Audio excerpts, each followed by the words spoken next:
Hello everyone, it is time for this week's live stream. Our sponsor is Rogers Reef Food, the type of food that your fish have to go hunt down and chew on because it's not going to blow around the tank. I also want to let you know that Coral Magazine's current issue is available on my website, and I put a link in this video's description if you want to buy it. It's $10 plus shipping, comes to $16 to come to your door, and you can read all about mushrooms because they are amazing. Also, I offer one-on-one consultation. If you need some help with your aquarium and you want to talk to me in person via video chat, you and me all by ourselves, you can show me your tank and show me all the deep, dark secrets. I'll help you figure it all out and make it so much better. I will just do the best I can to help you. Email me at sales@milosreef.com. So here I am, everyone. I have a special guest today. Let's see if it's ready. Ha! It worked. All right. Yay. Nice. So this is How you doing, Dwayne. Mark? Here, let me make him disappear for a second. Dwayne has been a really good friend of mine for a super long time, and he has been on this channel in the past. He helped me run Markna when there was no Macna, and he has also done a really nice video in the past about Confessions of a Reef Keeper, and he told us all of his deep, dark secrets, like I mentioned before. And now he had big news that he shared with me. I feel like it was only 2 weeks ago, and he said to me, I'm shutting down my tank. I'm done. And I was like, well, we had a good friendship, but, you know, I knew that, you know, at some point I'd have to unfriend you because you're going to go back to the dark side. Yep. I'm back to freshwater, sadly, for you. It's disgusting. Just hideous. Yeah. I mean, okay, let's put it this way. It's outside your house in a hole in the ground. It's not like you set up a freshwater aquarium in your home. No, it's just a 2,000-gallon koi pond in the front yard. There's about a dozen fish in there. And, Just 2,000 big gallons. electric fence. Yes, because Electric of fence the to keep the river otters, out. is that right? Yeah, river otters and herons, raccoons, whatever wants to eat fish. Fish eaters, yeah. See, you Yeah. never had that problem with the reef tank. Never once. No, just acro flatworms, red bugs, black bugs, Monty-eating nudibranchs, everything but predators. Right. Yeah, Yeah. the normal things. The things that we can deal with, we're fine with it. You've lived through it. So how long had you been in the saltwater hobby? This would be my 20th year anniversary. Probably, I'd say June or July is when I bought my first coral back in 2005. All right. So you couldn't even make it the full 20 years. You had to quit early. Yes, yeah. 3 months was the deal breaker. It was too much. I am super sad that you're quitting. But at the same time, I'm sure you have a really good reason.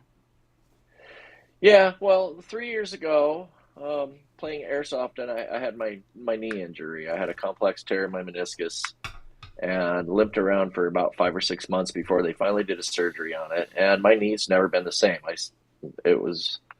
I had a bad surgeon, or it's just one of those injuries that's, how it is. Once you get cut, you're never the same. And I still can't straighten my leg. And when I work on my ladder on cutting corals and working on the tank, I have enough inflammation in my knee that if I'm working on Sundays, I go to work Monday in a lot of pain. And usually I just end up coming home with sick time because I don't enjoy it. Mm-hmm. And then last year I hurt my right shoulder, and working in the tank causes it to ache too. So just as the years go by, it's just more aches and pains and less enjoyable. Since the knee surgery, I found myself doing, and you know it, you tease me about it all the time, and not doing what I need to be doing. I do what I need to do to keep my fish alive and to keep the corals healthy, but I'm not in love with it anymore, and I find myself neglecting it longer and more. I'd rather get out on a high note when things are healthy than to ignore it and have some catastrophic mistake and come home from a weekend camping or something to 40 dead fish and a tank full of dead corals. Yeah. So this was the time. Well, why not just downgrade to something smaller that doesn't require athletics to work on it? Yeah, after having a glorious 210 with magazine articles written about it, Tony Vargas's Reef Tank Volume 2, I have a publishing in that.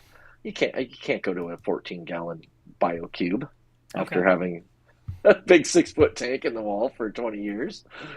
Just wondering. I mean, it's a Yeah. legitimate question. It could have happened. Yeah, I don't have the energy I did even five or 6 years ago. Mm-hmm. Getting rid of the landscapers. I'm going to go back to mowing my own lawn. And my wife gave me permission to get a bigger boat if I got rid of the fish tank. So win-win for me. I feel Except for like now I have to mow the lawn. I was gonna say, I feel like the boat was the big impetus, not your shoulder or your knee, because the No, boat is no, cooler. really. I don't know. The boat's cooler. I've really been enjoying fishing for the last few years. Yeah. Trout and salmon. And it's funny. I don't know if anyone has seen this arm Yep. That here. arm. Is that 3 years ago I started this collage of pictures from my aquarium Mm-hmm. and from my reef tank, and I kind of was realizing what I mentioned to my wife that I think that deep down when I started this tattoo, I knew it was kind of this going to be in memory of Mm-hmm. my aquarium. And coincidentally, my tattoo is like 99% done, and I'm 99% out of the hobby right now. So Mm-hmm. corals are gone. I took an order 75 pieces to the fish store yesterday, Yeah. and I have 60 more I'll take to the fish store next month, and then about 50 set aside for you and Joe Waiulo. Mm-hmm. Well, And I'm okay. crossing So my fingers that I can keep my chemistry and my phosphate good for another month after such a massive shock to the system yeah. with massive coral removal. So are the So frags outside, and the reef tank is just live rock at this point, and fish? the reef tank, yes, the reef tank has, I think there's 5 little mini colonies, a Mm-hmm. couple blastos in there that a young man that I've been mentoring Mm-hmm. for the last couple months. Him and his wife are involved in it. She works with me at my job, so I invited them over. So he asked if I'd save some, and it's no problem. Okay. But you're Um, getting all the good stuff. no, I appreciate that because we're about to make some space to make some. Yeah. So we're hoping that you can come in April at some point. We got to figure out that Yep. date. We'll see. I think Yeah. in May might be better, but Okay. we'll Well, make that it means you have to happen. keep my frags alive April or May. longer, so that's good. It means you're getting Yeah. closer to No, the I can 20-year anniversary. I can always ship them to you like when I do to Joe and say, here you go. You deal with it. I'll see you in 2 weeks. That's true. Okay, so what happened to all your fish? They're currently swimming around in the tank. Oh, they're still home. Okay, okay. Yeah, yeah. No, I like my large Naso tang, the Achilles, and nobody seems to want a large hippo tang. Those three will go to my local fish store. They have a couple maintenance accounts. Mm-hmm. Um, I wanted to make sure that they were well homed. Um, my Naso, she's not going to show herself because the camera's on there. Is Yeah. probably 8 or 9 inches. She's as big as Spock. Okay. And I've had her for I think 13 or 14 years now. Mm-hmm. That Achilles tang is a Hawaiian caught. I think I've had it 5 or 6 years. It's beautifully healthy. And I had one guy with a 300-gallon interested, but I think Mm-hmm. I'd rather take it to the fish store. Yeah. They have a couple 500-gallon accounts, and they're just in the process of setting up a 12-foot reef Mm-hmm. tank, which sounds enormous, but it's like a 210-gallon double long. Yeah. So one of the store owners told me it was 1,000 gallons, and Tim yesterday I was talking to him. He says no, it's 460 gallons. It's just a 12-foot long 460. So, but that'd be great for any of those tanks because Yeah. it is so long. So I think they're going to put maybe all three of those large fish into that 12-foot reef. That'd be good. So yeah, and then the other ones, the smaller ones, have all pretty much just been spoken for by locals. Mm-hmm. I think I listed them too cheap. Like the yellow tangs, I asked $100 each, and they were all spoken for within a half hour online. Local You could have pickup only, charged no shipping. 1,000. No. No, I know. I'm just saying. I mean, And you know they're how hard it to is. come I by. got all my yellow tangs. I paid $30. I think two of them I paid $30 for, and the other Yeah. two were literally given to me by people breaking down tanks. Sure. So, Yeah. dime a dozen fish, 10 years ago. Right. Okay. Yeah. Um, So with the breakdown and the selling off of the corals, can you explain how you did it? Because, other people have to get out of the hobby at some point too, and they're probably wondering, well, how on earth do I sell this? How do I price things? You know, do I want people coming from marketplace to my door? What was your thought process? How did you handle it? Well, for me, it's easy. I've been a wholesaler coral grower for, almost 18 years. I've had a great relationship with the local fish store, a couple of them, Hmm. Barrier Reef Aquariums, who I've known them since they've opened their doors. I mean, I've worked with them and for them on some of their large sales, bagging fish and corals. Um, so I reached out to them. Second, I reached out to a friend of mine, Natalia, Hmm. Coraltopia. She doesn't have a website or anything, but she's just a local grower and seller. That's her. I wouldn't say side hustle. It's her full time job, Right. and I let her have first pick of all of the larger colonies. Hmm. So she came in.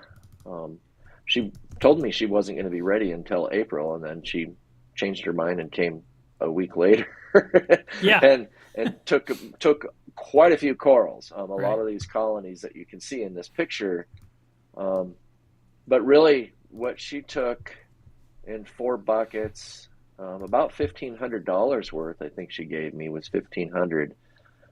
That only took about 25% of the tank. Hmm. And then she came back the next weekend and bought another $1,000 worth. And that the second time she took all of my Euphilia, the two large Lobos that you see down on the bottom right. I mean, I had lots of frog spawn and bicolor hammer in the grow tanks, gold hammer. So she took all of that and then took some of the more elite pieces that she was questioning herself on the first time. And Right. then I ended up cutting over 200 frags over the course of those 2 weekends. Like all the staghorns, you see that large purple Formosa. Yeah. I just cut it into 10 or 12 pieces, Hmm. and then me. There was, of course, there's a bucket of death throughout this whole process. I What is ended the up with bucket of another death, Dwayne? a couple. Tell The everyone what bucket you of death do. is the center of the coral that I don't have room in the frag tanks for, God, you're so and bad. it just goes straight to the garbage can. Well, now it went straight to the garbage can. Under normal circumstances, it went into the bucket of death, and it gets turned into calcium reactor media. I recycle it, um, but anything that wasn't a viable, sellable coral right now Yeah. went to the bucket of death. So, but I went through. There's Oregon Torque, there's Cali Torque, Purple Formosa, Hmm. um, Bill Murray. There's a couple of the granulosas, a lot of the staghorns and stuff that I set aside for you and Joe, Yeah. and then like I said, so that stuff. Like down in the front center of the video that people can see, there's the frog skin. It's the old ORA frog skin Hmm. acro, which is kind of more of a tort, or Hmm. I can't tell if it's a tort or a staghorn. It just depends on where I grow it The one right above the in the Achilles. tank. Uh, yeah, that was That. just very Yeah. very low front center. There's actually two of them right there, Yeah. and I cut those up into just 6 or 8 pieces and sold most of it to the fish store. Natalia wasn't interested into it, and I had a lot of people willing to just that on our Pacific Northwest reef keeping group wanted to come by, Hmm. and I politely said, no, I'm a wholesaler. I will be a wholesaler until the day I get out of the hobby. I'm not going to undercut um, my suppliers, the people I've been supplying to for the last 15 years. So, Yeah. and then mostly when Natalia comes in and gives me $1,000 in 1 hour, it would take me 10 hours and 10 people to make $1,000 selling frags to the local hobbyists. Yep. That's So basically the point I wanted to bring out. That you chose to go to just two or three places, a store and a coral cellar, yeah, to keep it simple and not sit there and haggle with a bunch of hobbyists. Is yeah. Well, and then at the same time too is, I mean, I probably took a hit. I could have cut all this up and spent 6 months, and then selling to local hobbyists, I could have sold all of this for 60% of retail. yeah. But I just went down the same road at 33% of retail is what I've been doing. Yeah. Um, pays for the hobby. A tank like this with the grow system, I think I'm sure I've told you, is that people when SPS corals are growing well, Hmm. during COVID, I made $13,000 in store credit during the COVID year Yeah, selling SPS frags. straight So to the store. Yeah, yeah, straight to the store. I mean, I could barely keep up, and that's partly probably what burned me out. I was cutting 50 to 100 frags a month that yeah, year. Oh my God, yeah, it was a part-time job. yeah. So I took a couple years off after that. I just didn't even cut coral. Right. Let's see if I can add Yeah, us back in but here. and then that was a catch 22 because I'm not cutting coral in the grow tanks. They're getting big and unhealthy. Lack of flow. Hmm. Um, Grow tanks take a lot of work. You got to keep your frag racks clean. You got to keep the detritus out from under the frag racks. You know, Aptasias, vermeted snails. It's a lot of work being a coral grower, and having quality product to offer people. No, it's true. And at one point, you went through all your frag plugs, and I made a suggestion to you of what you could do instead of ordering more, and you started to. 3D printed them, which Yes. was kind of a love hate thing. Yeah. Fortunately I had it because I ended up 3D printing over 150 frag plugs in the last 2 weeks just to get things moving along. I think I have literally like 12 frag plugs left that I got a couple corals I could cut still, but Yeah. I just took them like on the Lime in the Sky staghorn that you sent me home with years ago. Hmm. Um, I've never found a big retail value for it. It's kind of more one of those that you gave it to me. I know that under perfect conditions can be really impressive coral, Yeah. but I've never given it those perfect conditions. So I took one to the fish store yesterday that was literally about a 6-inch mini colony Hmm. on a large ceramic plug to would keep it weighted down, and they were pretty excited. And I said, "There's no charge. It's just one I didn't want to kill, and you guys sell it for whatever you want. Here's a gift to the store." Hmm. So yeah, I What made was sure the? that the store I took them a piece of blue matrix, Bill Murray, one I call red prostrata that I've been growing, which was actually a maroonish red coral that they had in their original 300-gallon when they opened the doors. Hmm. So it's been a coral that's been in the Seattle area for I think 18 years. So they were adamant they wanted that piece back. You just walked through the frame like a ghost. I figured you'd cut. Where you're supposed to edit I'm this and cutting. I'm cutting. Here we Photoshop are. me. Is this better? I may That's walk through in this hilarious. one too. There was no warning. Just suddenly there's a bonus Dwayne. That's funny. Yeah, well, when you asked me to film the thing, you said to give you a few videos that Yeah. were just a minute and a half or two each, and I just Right. let that one run for like 8 or 9 minutes. I forgot I was filming, and I never shortened it. I never edited. I didn't even review it. I just sent it to you last night. So I've done the that same was thing. funny. I remember I Yeah, do streams in the past and like I see yeah, Mark talking, but Mark just walked past the tank in the background.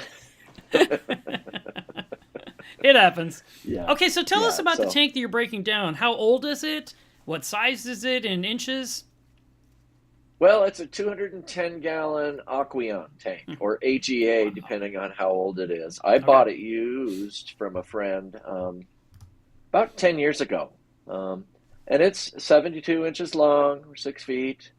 There I am again, Yes, you are. 24 inches from front to back.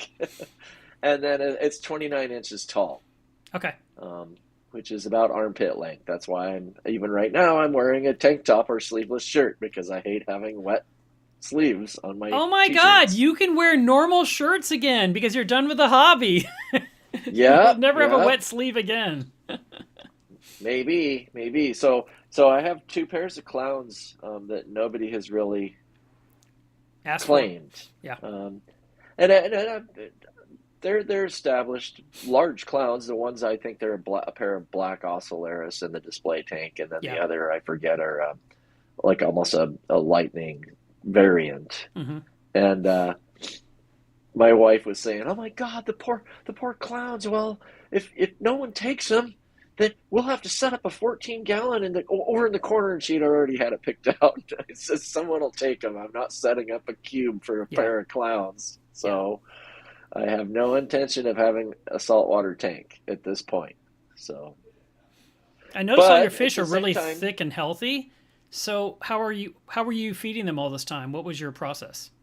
well, I have the nori nibbler, as you can see in the upper left-hand corner. Yeah. Um, and I've actually custom 3D printed my own cage for that, so I can fit 2 full sheets of nori folded in half. Okay. Um, and when I being diligent and my fish remind me of, I will feed them two sheets a day, and Okay. they Wow. pretty well pick through that in about an hour. Yeah. They're big; those are big, fat fish. And then I have a Neptune auto feeder, which Mm-hmm. I haven't been very good at filling up lately. Intermittently, that'll go off twice a day, and then Mm-hmm. I feed probably my best way. If it's, I make my own food, always have. And I feed him about probably a 2 inch square by a half-inch thick that I thaw out and I feed with the turkey baster between 8 and 9 o'clock at night before Okay. lights out. So it's a lot of feedings. A lot of feedings. Yeah. And then unfortunately, if I had a close up of the hippo tang, Mm-hmm. people have asked me, "Oh, what's the weird markings on that hippo tang?" She has a lot of black striation in her blue, or Yeah. him. I don't know if that's a male or a female. You And can see it in this people, video. what you don't realize is years ago, probably 18 years ago, I had a small hippo tang, and I wasn't feeding nori at all, only meat, and that little blue hippo tang turned pure black, Hmm. two-tone black, and it was diet. It was absolutely diet. Wow. So in this tank, I've noticed that my yellow tang will actually turn pale white if I don't feed enough nori, Hmm. and I'm sure that the hippo has that black from too much carnivore diet, not enough herbivore diet, because tangs Interesting. really do need their nori and Yeah. Yeah. seaweed. And with 5 of them in there, there's not enough. I can't grow algae fast enough to keep 5 tanks happy. Right. Yeah. So Huh. yeah, Okay. so lots of food, lots of With skimming. with you quitting, what are the pieces of advice you give to hobbyists now to keep going? Like what I'm not saying to undo what you're saying, but I'm like, what are the things that were tools for your success that they should do so they can have the same longevity of 20 years plus in the hobby? Well, I'm trying to convince this young man I'm mentoring, Jason, that he should buy my 210. Mm-hmm. He was looking at it last week, and I teased. I says, "Oh my God, I'll be lucky to be able to sell this glass box for $100." And he said, "I'll give you $100 for it right now." And I said, Yep. "Whoa, whoa, whoa, whoa! I'm not. That's not my starting asking point."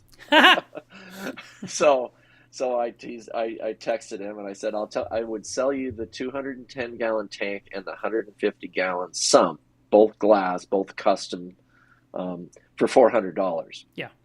And they don't have a stand or a canopy, so you'd have to build a stand and canopy. Sure. But keep it simple. Having 6 small tanks in your house is a lot of work. That's a lot of weekly water changes, Mark. I've been doing some. I've been trying to be better about it.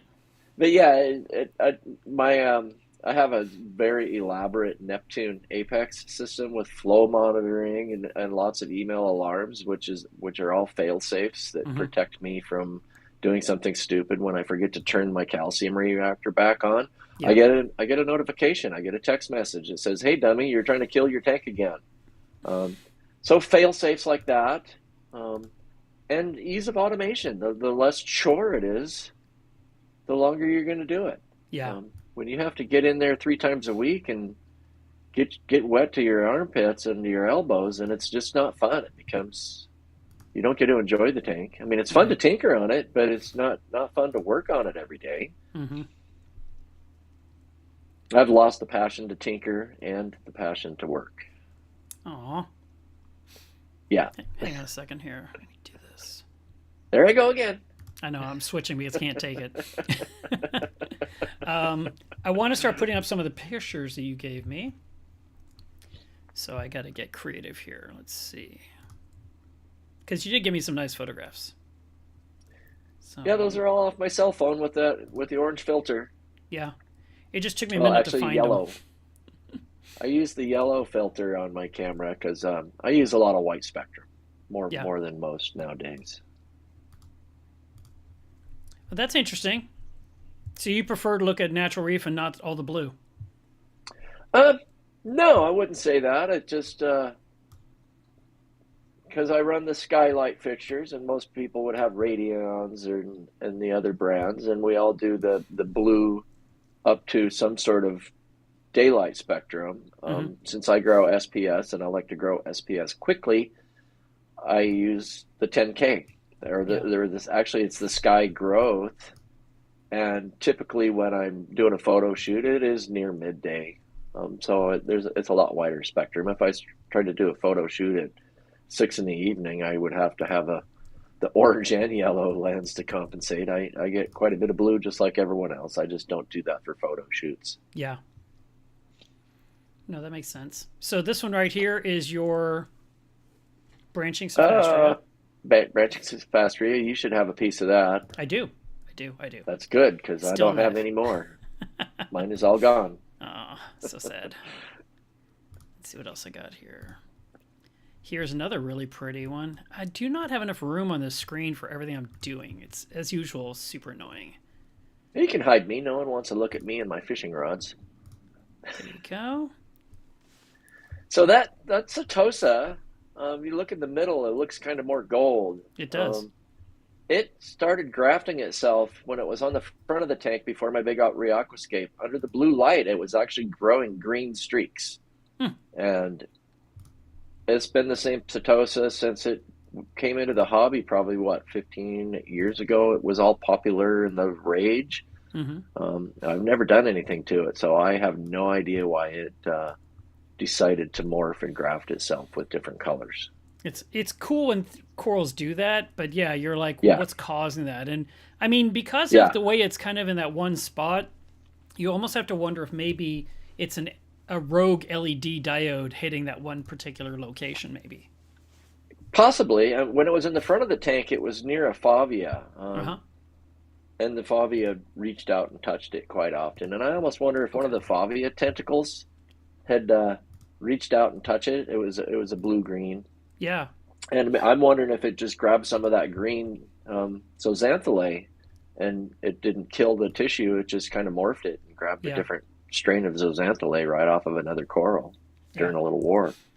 And Anything's then possible. what is this digitata here? Forest fire? That's the forest fire. Okay. Yeah, Not the bubble gum.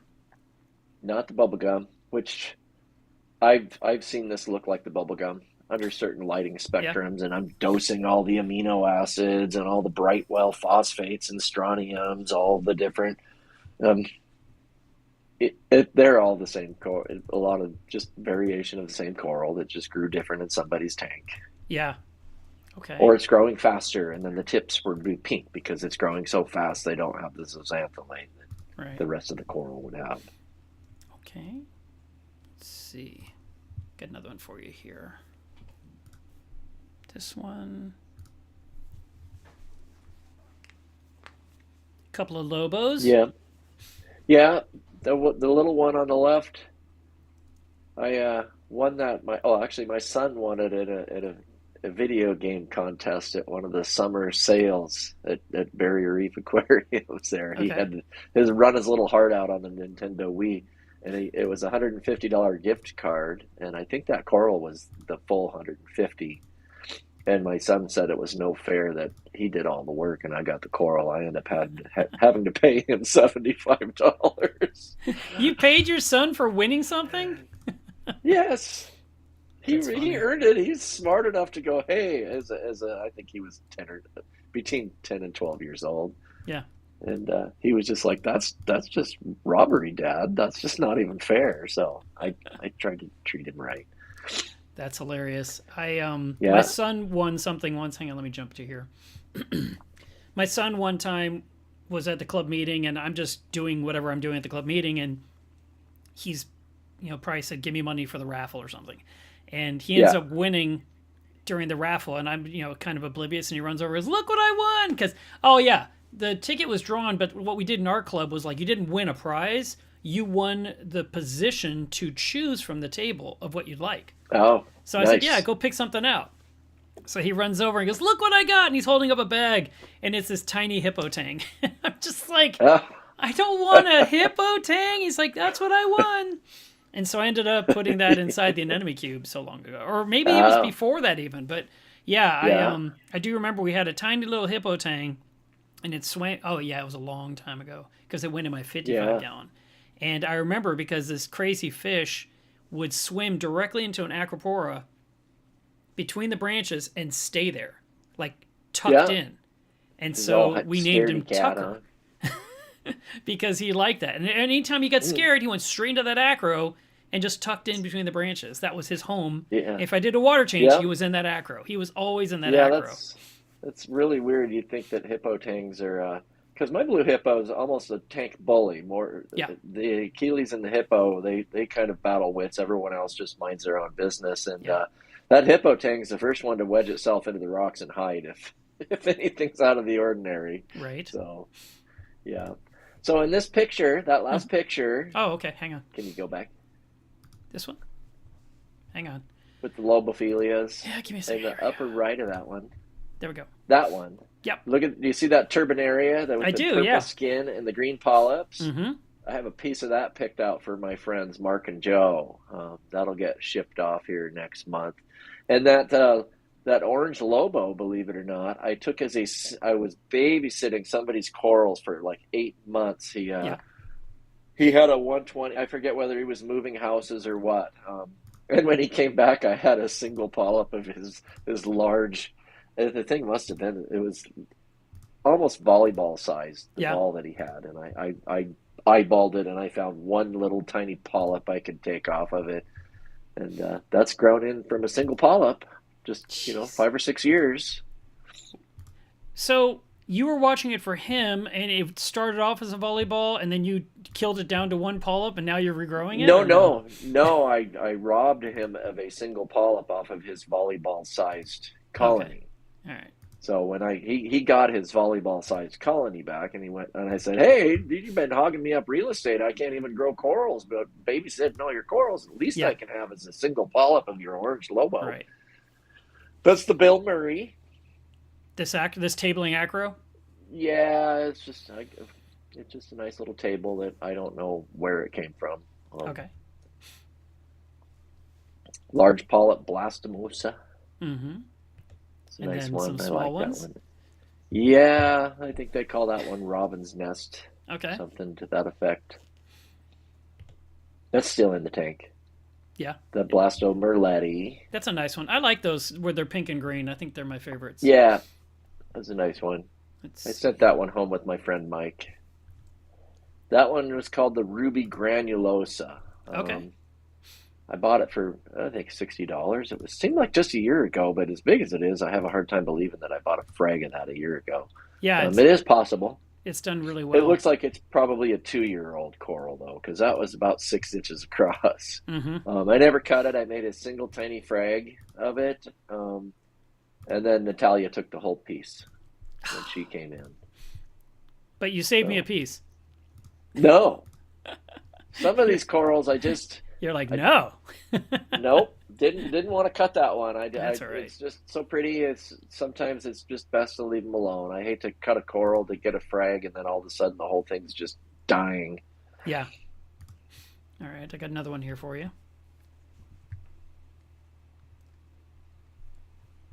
And Natalia's good at growing all this stuff. So, worst case scenario is I sink my boat and I have to get back into the hobby. Then she's a good resource. She's a good bank. That's just another little maricultured piece that I picked up a few years ago. And it doesn't really have a name. I just call it JD's Icy Blue so that the local fish store knows what I'm sending them. Mm-hmm.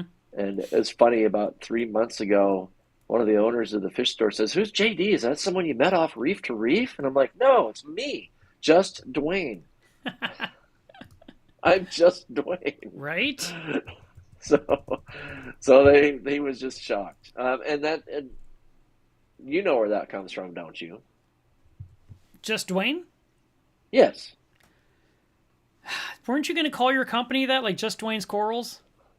I called my company that just Dwayne's Corals because when we were in Chicago, Yeah. um, you, Richard Ross, Joe Waiulo and Austin Leveffre, we were all going around and you guys all had these fancy titles. And every time they would look at me and I'm just Dwayne. I don't have a title. I'm not in the industry. I'm just Dwayne. So I thought that was pretty humorous that day, hanging out with all of these industry icons. Yeah. And was always flattered that you guys would let me hang out with you. I told you I was So, going to make you famous. yeah. I refuse to not let you be famous. All right, let's see. Our next one here.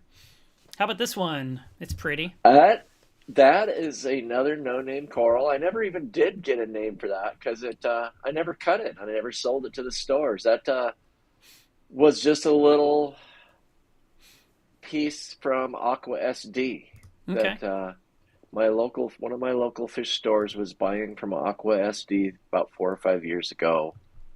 That came in as a little frag and grew into that, and everyone's like, "What is that?" I'm like, "I have no idea, and I'm not going to give you a frag." It doesn't even look like it. Sort of reminds me of a red planet a little bit, but A little bit, but it doesn't have the green base to it. yeah, it's true.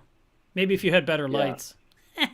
Well, maybe if I starved it of light, it would turn green. But you know me, Yeah. everything 100%, 100% flow, 100% skimming is feed heavy, skim heavy, lots of light, lots of flow, Yeah. and you'll be a successful SPS keeper. That's true. You do run everything at 100%. Yep. That's the worldwide corals yellow tip. Mm-hmm. And that's not the I Lost think that Soldier. That's a different one, right? no, that's the lost soldier. I forget. I think I ended up renaming it. Okay. Um, I still have quite a bit of that if in my tank right now. yeah. Now, is that the really teal one, or is it more of the army green one? More green with Yeah, purplish tips. It's almost like a tricolor. yeah, yeah, yeah. Now there was two of them. I think they came from Ryan Reeves when Mm. I was down visiting you years Yeah. ago, and they didn't really have names. They grew well, and I just never knew what their names were, so I Mm. just gave the one lost soldier. But the fish store didn't seem to love the lost soldier, so I quit growing it. I That keep picky it. fish store. Yeah, yeah. I don't even know what that one is. Oh, well, that's unfortunate for me because I needed to build another slide. Yeah. I'll let you figure it out. I don't even know where it came from. Where it came from in the tank, even. Up Huh. high. It's next to a blue Interesting. tort. Yeah. Oh, that's an old picture there. No, Is it? no, It's what you sent me. no. It's not. Yeah. No. How about Doesn't this have a one? name. Oh, the that's strawberry shortcake The in the one in front, the and blurry in the one in back. front? The blurry one in the front is Yeah. strawberry shortcake, and that came from a hurricane sale from what is it? Meckler, Okay. the Meckler family. Last fall, I bought that from Barrier. They were selling to everybody before their hurricane because they knew they were going to lose power. Um, so I was glad to get that. Yeah. Just finally started to encrust, and by the end of this summer, would have been a really nice coral. But Mm-hmm. instead, not so much for me. Hopefully, Natalia can grow it out. Yeah. And the one behind it is they called that purple jade, Okay. which remember 10 years ago we had one in the industry called pink jade. Yeah. They're kind of probably all the same. I probably could have turned it into pink jade with my 100% white light. Mm-hmm. But when you say white light isn't necessarily hideous like everything's brown. You still have very colorful No. corals under the daylight spectrum. Yes, it's daylight spectrum, but I also have the XHO actinic lights on the Mm-hmm. side as well. So Yeah. even when I'm running 10K spectrum on my whether it would be the Radions or the Neptune skies, Yeah. still have the XHOs as extra blue light. When I was at Reefapalooza last Sunday, I went to Clam Mania to buy clams, and all of his tanks looked like they were white light. I was like, perfect, I can take pictures. And everything looked so blue. And I was like, what is wrong with my phone? And I tried the clip on, I tried everything. And it just would not look right. And he says, well, my whites are on, but my blues are 50%. But to be honest, to the eye, you didn't see it. But when you held your phone up, you totally saw it. You saw the Yeah. blue and you're like, ah. And because a lot of the clams are blue, blue on blue is Yeah. terrible. You needed the white light. And it was very Oh yeah, I interesting to bet. me that I had what appeared to my naked eye to be very colorful and gorgeous, but my phone just could not record it properly, and it's super annoying. I don't even bother sharing the pictures because they just weren't any good. It was just one of those things. Yeah. Let me go back to this one. I like this one And my here. Apex is harassing me again. Why? What are you low on? What's Oh, I don't wrong? know. It's my Trident. Region A is being finicky today. I bet it is. Your alkalinity's probably shooting through the roof. You need to quit topping No, off with no, alkalinity. I got detritus got stuck in the intake line. I flushed it Yeah, out and it was working, and it's plugged up again. And I yeah, finally took the time to get my Trident NP working back again too. right. So yeah, like I said, things go wrong and I just ignore them for weeks. I haven't been the diligent reef keeper like I was in years past. Weren't you the one that came up with the So term careful neglect or some kind of neglect? yes, yes, and I'm not doing it carefully anymore. I'm just very, very negligent neglect. Yeah. So, yes, which is horrible. And that's what all my friends have asked me. Why are you getting out now? Your tank looks so amazing. And I said, you're right. It's just things are encrusting. I re-aquascaped. I cleaned it all up last summer. Hmm. Um, the Aptasia and the sandbed, like I said, I can put 300 cc's of calc paste into it. Um, and I've always been 80% successful on an Aptasia hunt with Hmm. calc paste on the rocks, but they got into my sand bed, which is fine sand and gravel with a high flow. I put a little bit of rock rubble in there, and I'm only 10% successful at killing them in the sand bed, and they've exploded in the last 4 or 5 months because I broadcast feed so much. Hmm. So that's been really just discouraging, and I keep looking at it and go, oh, I had an order for 20 Bergie nudibranchs. The fish store took forever on it, and in the meantime, I decided to get out of the hobby, so I canceled it. Yeah. All the while, everyone is telling me, "Oh, you have skunk cleaner shrimp. Your skunk cleaner ship will kill and eat your Bergian nudibranchs." Oh, okay. Yeah. So, so yeah, and I'm like, "Oh well, that'd be a waste of $200 to Hmm. throw those into the display tank just to Yeah. have shrimp food. No thanks." No. Um, so that's like I said, I haven't been diligent at killing those. I should have.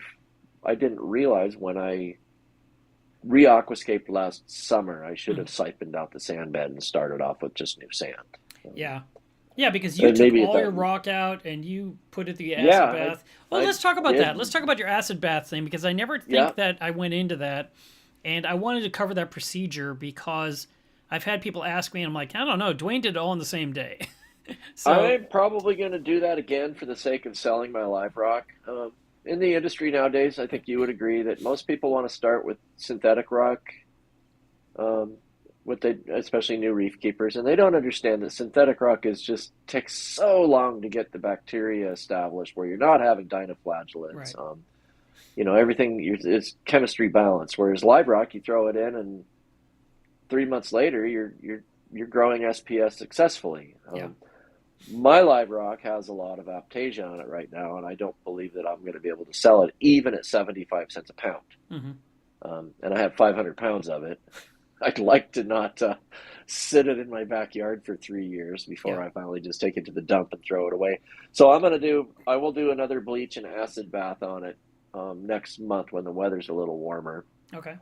And I take my big 20-gallon totes, just storage totes, Okay. 20 gallons of water. Um, I start the first 20 gallons off with probably at least a half a gallon of bleach, Okay. and that nukes any algae, anything, aptasias, melts them off pretty good.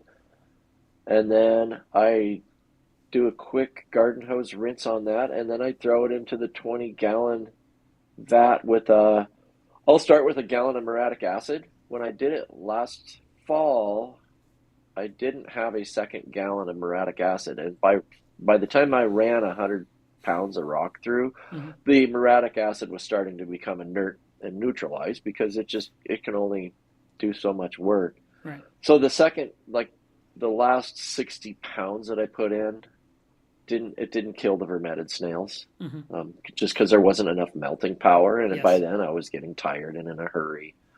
Um, so I guess the process is very well ventilated area. Hmm. Outside. Lots of bleach. You're Yep. probably going to want to use gloves up to your shoulders if you have sensitive skin. A quick bleach bath for 10 minutes, Okay. 15 minutes.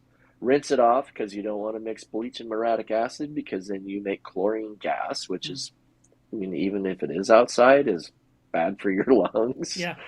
So quick freshwater rinse into the muriatic acid for anywhere from 5 to 15 minutes, depending on whether you're trying to kill vermetids. If you're just knocking coralline algae off, 5 minutes is quick, easy, and you can Hmm. get down to that base rock and open up the old pores, if you would say that. Yeah. Give it that character that it had. And then a quick freshwater rinse. If I'm being diligent and doing the right thing, I will have a third vat with another 20 gallons and a huge amount of dechlorinator. Because Hmm. I have a fish pond, I have a 1 gallon jug of dechlorinator Yeah. rated for like 20,000 gallons.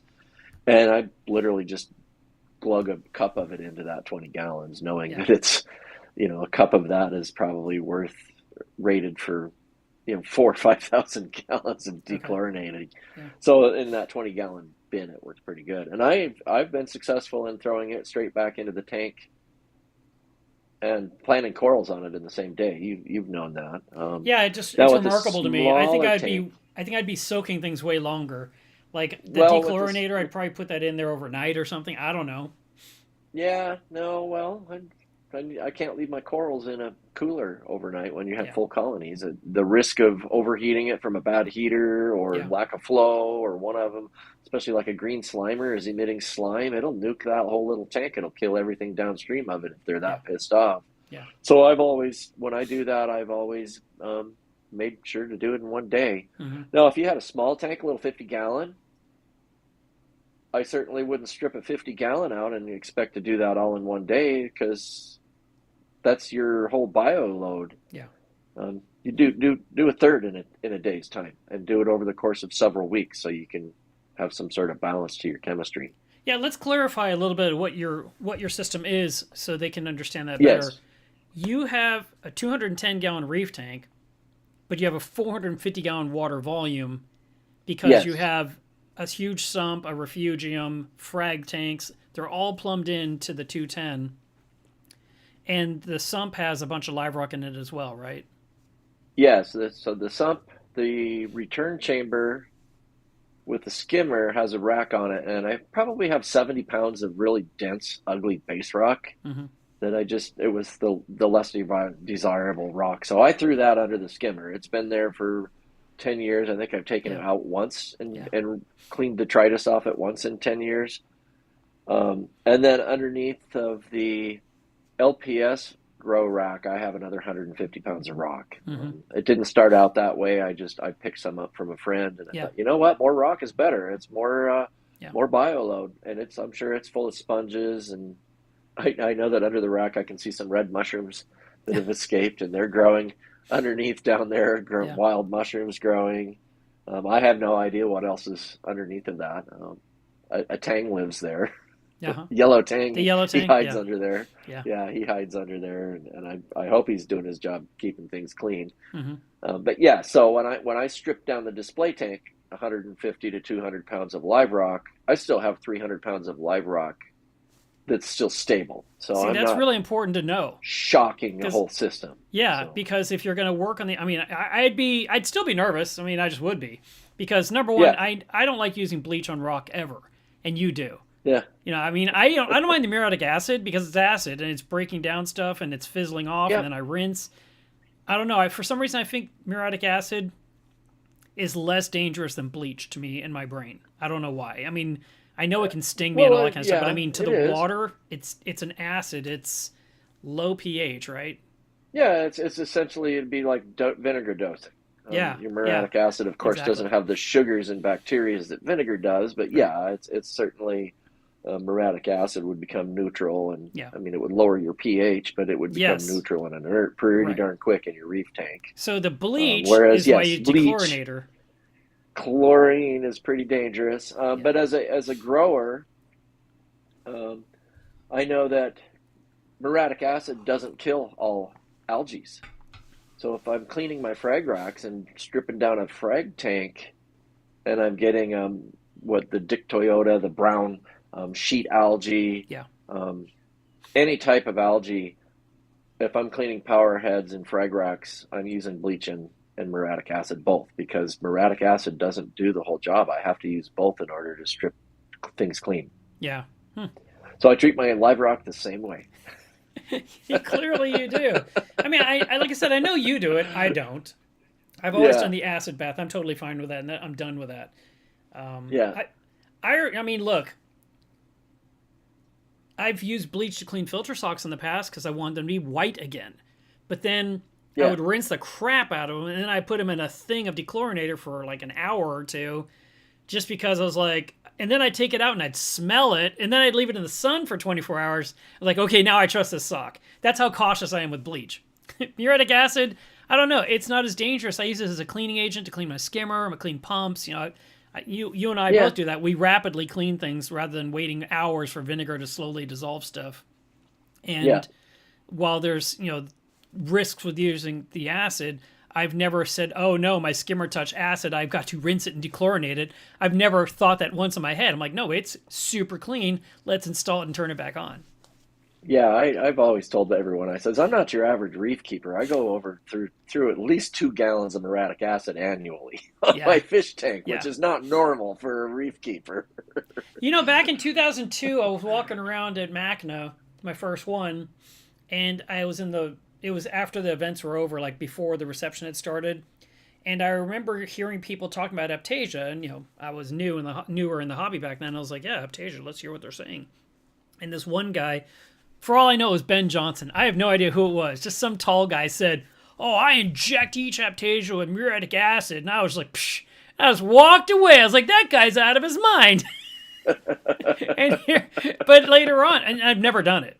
There's been lots of Yeah, ways of killing Aptasia. I never chose to squirt muriatic acid directly into my tank on purpose, but I don't mind yeah, cleaning things out of the tank, including rock. after 20 some years, you've heard it all. Because, I mean, the same thing. I've heard people would recommend injecting Aptasia with lemon juice, which I'm Yes. just kind of going, I understand it's acidic, but that's a lot of sugars and just, I mean, not I wouldn't think it would be reef safe lemon juice Yeah. specifically.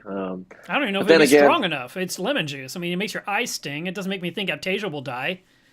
yeah, But you're I right. wouldn't think so. I Yeah. mean, I years ago I was cleaning some live rock. I had Mahanos, and I believe that's when I learned that I had to bleach and muriatic acid. I think I muriatic acided my live rock. And 3 months later, I'm finding Mahanos coming Mm. out of the rockwork, and I'm Yeah. like, how the heck would they survive a muriatic acid bath? Yeah. Oh my god! Yeah. Mother Nature, she's tough. She's tougher than we give her credit for, and she can take quite a bit of abuse Hmm. until Well, she can't. a long time ago, I was working on my 280-gallon tank, and I decided I wanted to clean the overflows. It was a lot of stuff. I had a trash can in the backyard, a 33-gallon trash can, a typical trash can. I filled it up with water from the tap. I threw the Durso standpipes in there, and I put in my lock line. I put in anything that was whatever, just anything I need to clean, and I poured in the muriatic acid because the rule is you add acid to water, you don't add water to acid because otherwise you could spatter you and burn you. And Yep. then I was just looking in the water and I could see all the Aptasia all over the Durso, and I was like, die, die, they're gonna die. And they weren't. They're just like enjoying the sunlight. I'm like, why aren't they dying? And I'm thinking, do I need more acid? And what I did not know at the time was that I did not mix the acid in the water properly. Now, the simplest solution Uh, is you drop in a power head of some kind and you plug it in and it creates circulation, and now your acid in your water is doing its thing. But what happened was I poured in the acid in the top of the trash can, and the bottom few inches was acid, and all the rest was water, and that's why the Aptasias weren't dying. And as I'm taking things out, I'm scraping them, trying to get rid of stuff. I'm like, oh, it didn't work. I don't get this. I got a bad batch of acid. But then when I got to the bottom, and I put my hand all the way to the bottom to like get the lock line pieces, my hands were burning. And I was like, that's so weird. Oh, yeah. Okay. And I took the lock line, and I'm scrubbing them clean, and they come really clean. I was like, okay, well, some of it cleaned. And when I installed them, or during the cleaning process, maybe before I even installed it, I found that each knuckle had cracked, like they had broken from the pure acid because it was in pure muriatic acid in the bottom of the trash can, and it wasn't in the mixed solution. So if you're trying to, and I'm not, you're done, you're out of the hobby, but for those of you listening, if you're using acid and water, make sure you're mixing it, or actually have a power head plugged in that's circulating everything, so that way everything gets an equal acid bath, whether you're putting in plumbing parts or you're putting in pumps, skimmers, live rock. You just don't want to have layers. You don't have a stratosphere of acid on the bottom and then the clear water on top, because that's not going to do you or anything you own any good. You need it to be all mixed up. Yeah. Yeah, I had to buy a new lock line. That was super annoying. I'm stubborn. I don't use gloves. I dip my hands straight into the muriatic. Average reef keeper, hobbyist, you really should use gloves. It is stings. And then if you have an open cut, not only is it going to sting worse, it slows the healing down. I mean, it will burn your skin. It will burn your flesh. So it's really not good for you. You shouldn't be using it barehanded. Bleach either, because the bleach that I use is so strong. I mean, I'm not using an eighth of a cup. I'm pouring a half a gallon into 20 gallons of water. And most people don't know chlorine gas was created as a chemical weapon for war. Right. Chlorine will eat a hole right through your pants. It's a corrosive, and strong concentrated levels of it is bad. Yeah. No, I agree with you. We didn't mention it once. Citric acid. Would you feel like that would be of any benefit to anything you're cleaning, or is it just not worth the trouble for you? It's too slow? I tried it once. It's too slow. I might as well. I mean, if you're using it, you don't like muriatic acid, you're afraid of muriatic acid. Sure, it's bang for the buck. A 5-pound sack of citric acid powder that you can dilute and mix up into gallon containers is certainly going to go farther than buying a gallon of vinegar all the time, or even 5 gallons of vinegar. So citric acid is certainly more cost effective than buying gallons of vinegar. Mm-hmm. But for me, it's just too slow. Yes, that's my opinion too. I mean, I get it. It works. If I can wait overnight, fine, But if I'm trying to clean a pump in the next 20 minutes, I want what works quickly. Or I want to have so many soaking ahead of me that as I'm getting to them, because I'm working 5 or 6 pumps in a row, okay. Likewise. Yeah. Yeah, and that's just it. When I decide to clean power heads, because my Neptune Apex tells me it's time to clean power heads. Yeah. Or probes that I'm cleaning. I have 4 in the display, 2 in the 90. I had 2 in the 35, which was a little excessive overkill, and then 1 in the sump for the LPS. So I mean, I have 8-9 power heads that I'm cleaning at any one shot. Yeah. So I can't do that. I don't want to spend 9 days or a full week letting them soak overnight. One other thing people may use for cleaning, probably not for live rock, even though I guess it would totally work, would be use that crazy super strong peroxide. The one that's like 35% that just... I had a couple of bottles from Tulio years ago, and he told me I could clean my big poly tank with it way safer than using acid.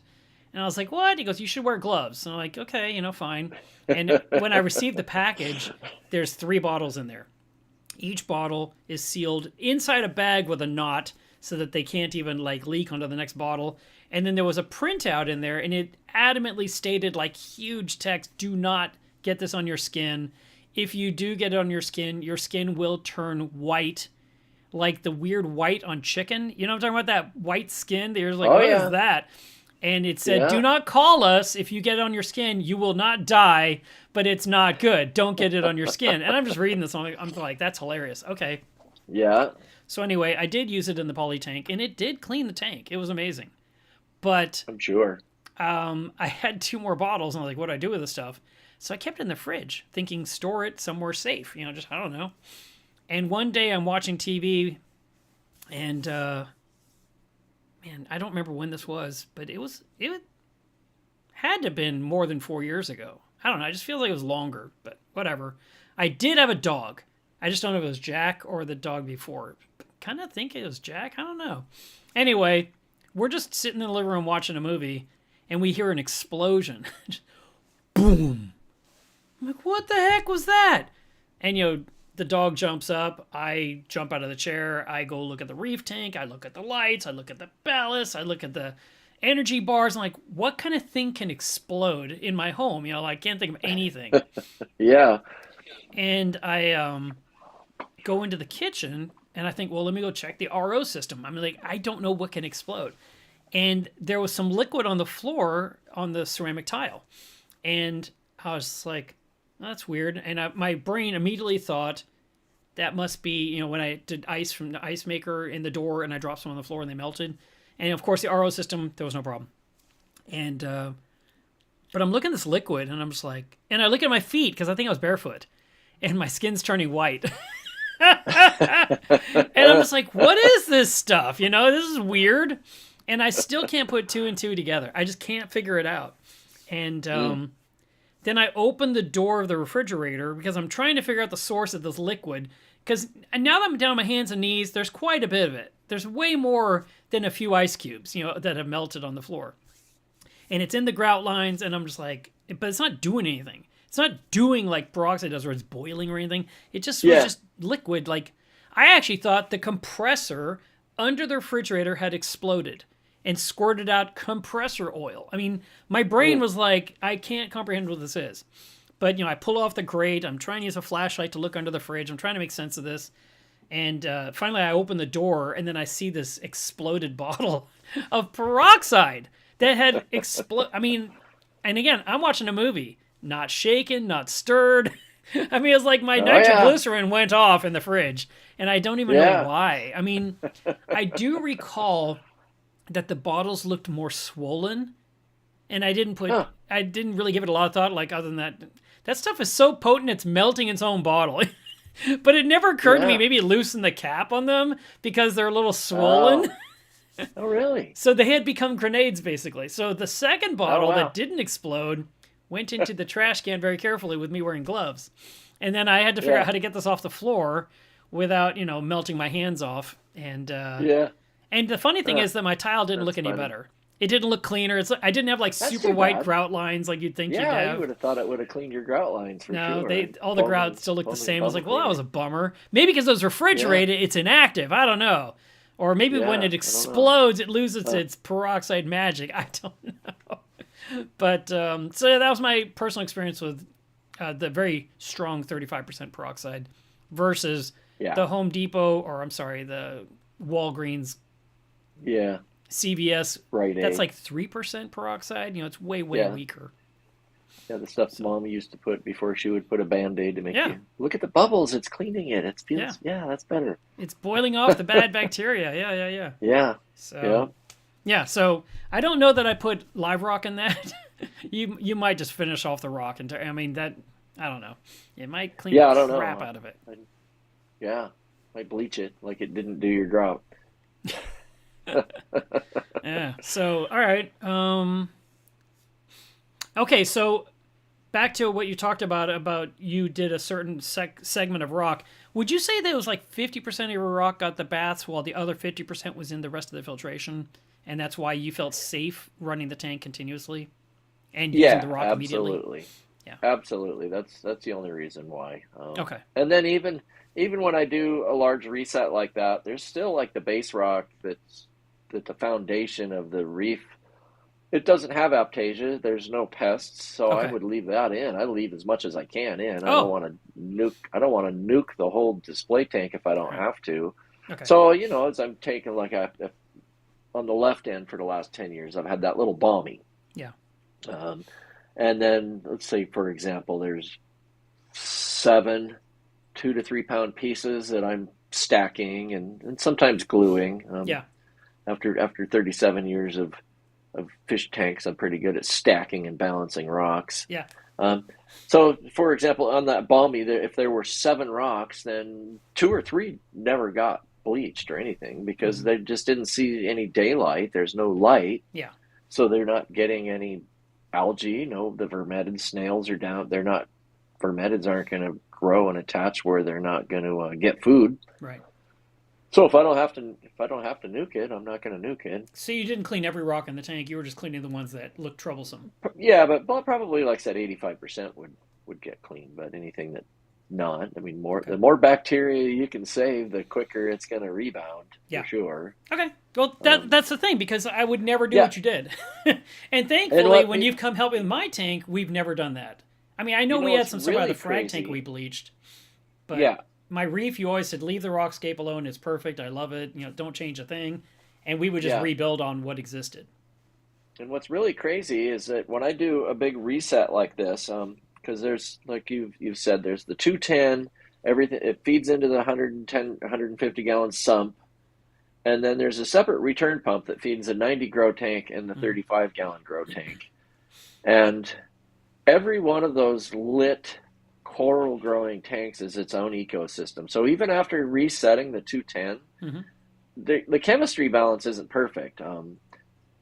The 210 rebounds pretty quick, but every once in a while, because of that chemistry offset, Yeah. then I'll get dinoflagellates that'll grow in the 35 gallon for a couple of weeks, and they don't get out of hand Yeah. because there's still enough ecosystem that's stable. It bounces back, but Yeah. I get a little bit of dinoflagellates growing, or the side effect of doing that huge reset might be that in the 90 gallon, all of a sudden I've got bryopsis growing, Hmm.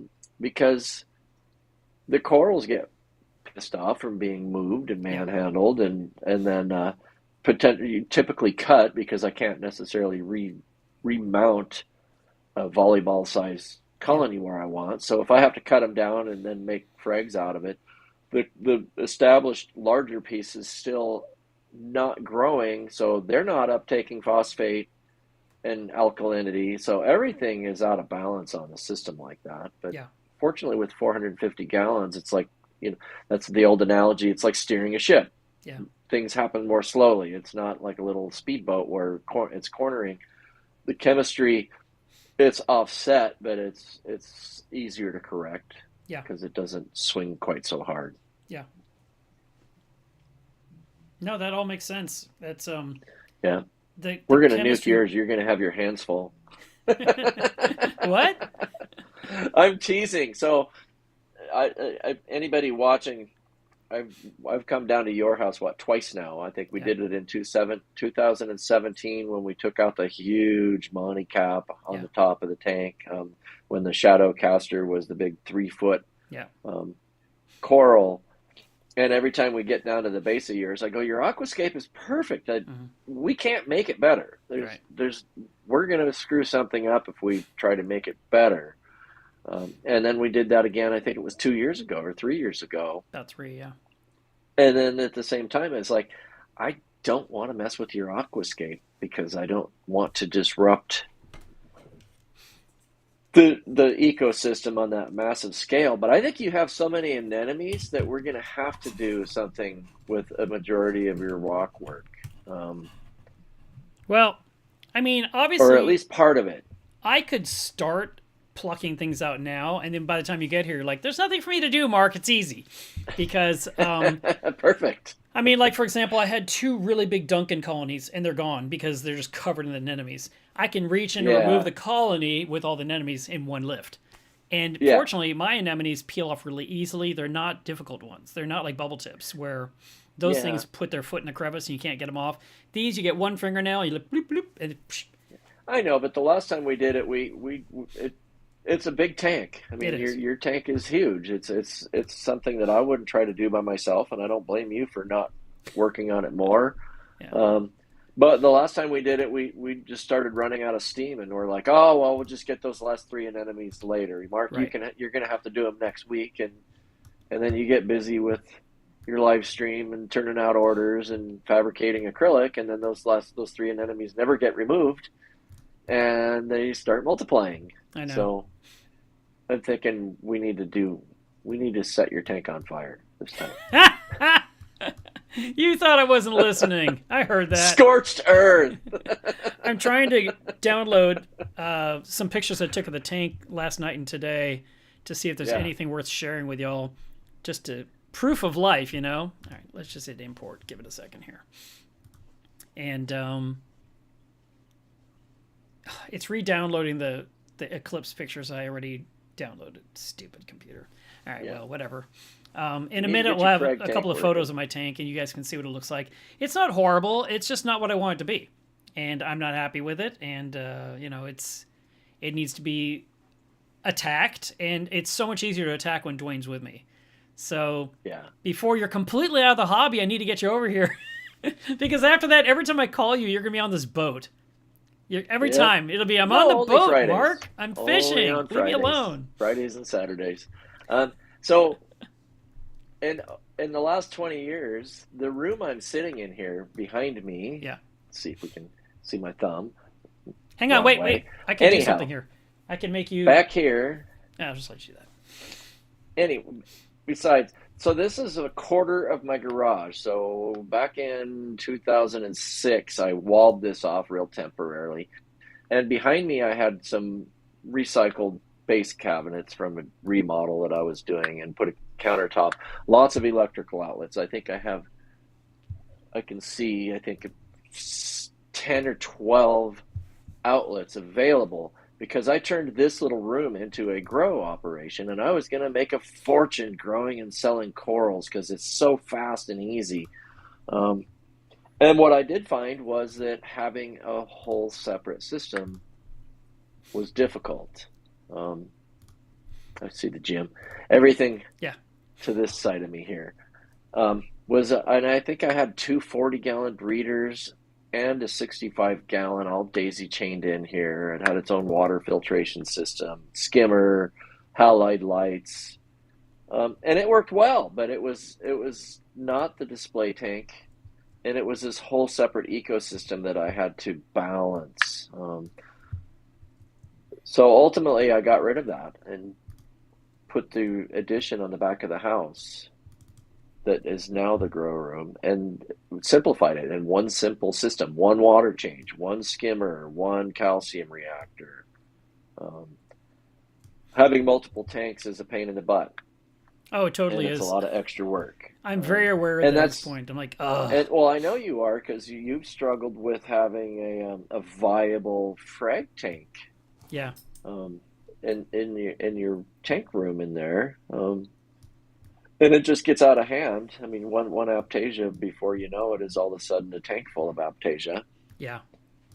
So it's tough.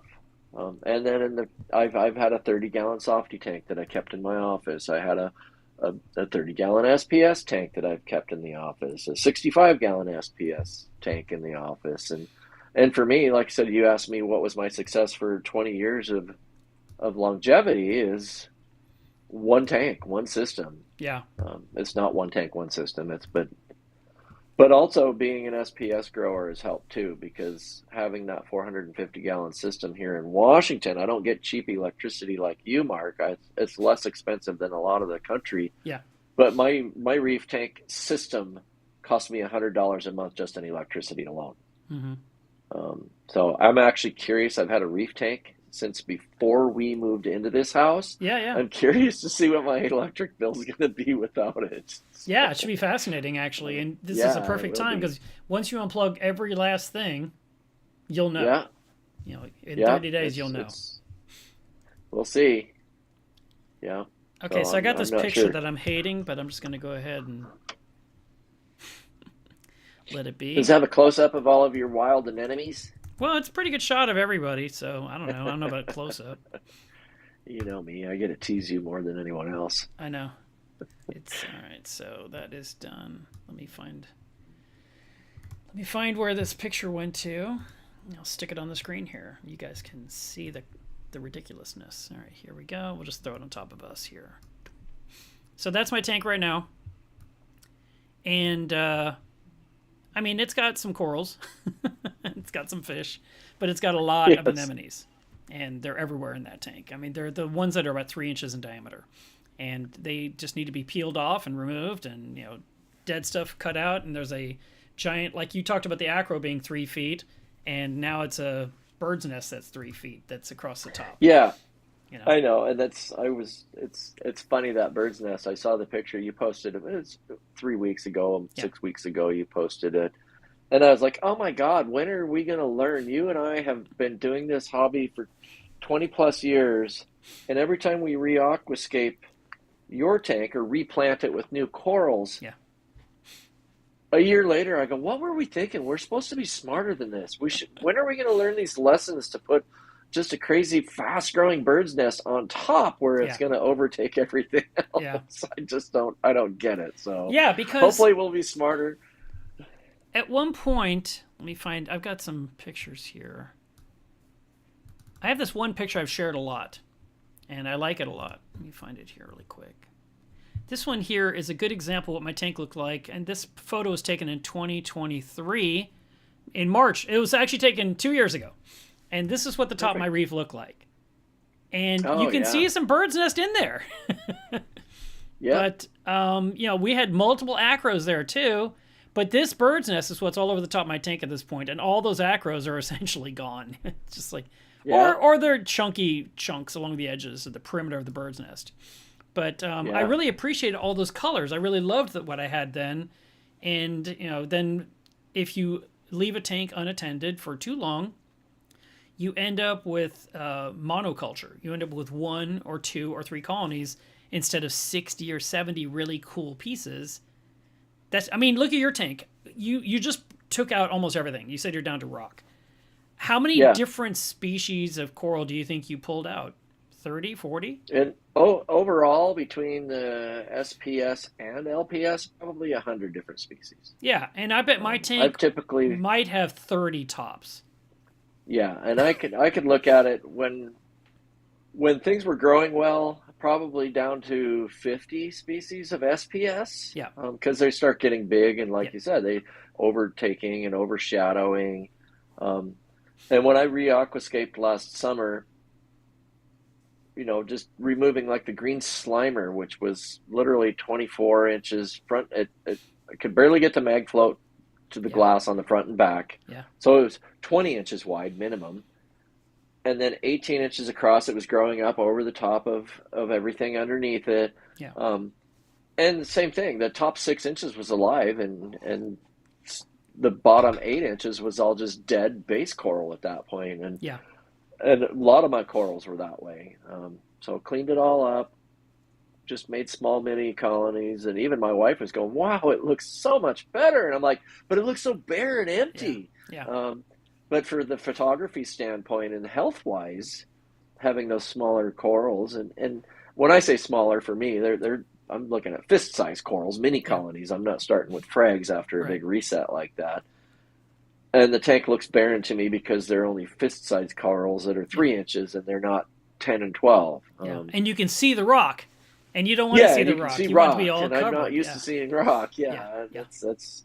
But there's that fine balance, like you said. Once it starts to get to the point where you've got 2 inches of life on top of an 8-inch base of dead coral, yeah, take the time to clean it out, and that's where we're at with your tank too. yeah. So, No, I um, know. Right now. I'm looking at the tank from the front, and I'm sitting in my chair, and so I'm kind of getting that uphill look, and I can see like the foundation of the bird's nest. It's all white. It's so tall. yeah, oh And the yeah, bird's nest is alive yeah, up here. All this is yeah, like a honeycomb of skeleton. And I'm like, wow, this tank is ridiculous. It really, I'm glad that we're doing this next month. I kind of wish we'd done it yeah. 6 months ago, but life was not right for either of us. We've both been swamped with stuff nonstop.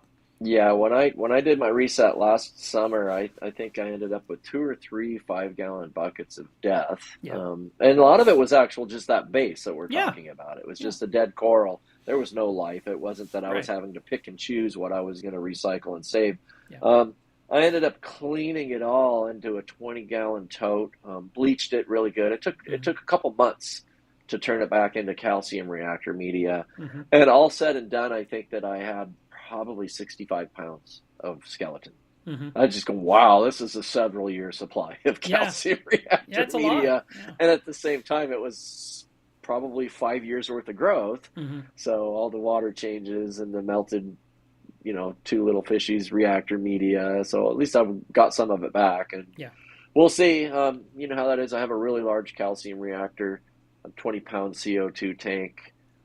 So far, no one's shown any interest in buying it, and that's me Which with is the carbon crazy. People doser. don't realize how great those things are. Yeah, and I'm asking for $400 for the whole thing. I replaced the circuit pump on it a couple of years ago to buy that new, and then to Yeah. get an extra 40, 50 pounds of reactor media. Yeah. Like Yeah.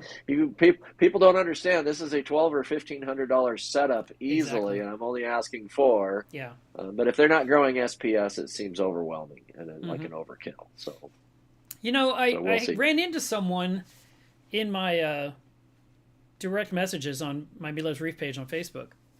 And I think his first name was Eric. I'm trying to remember. I always mess up names.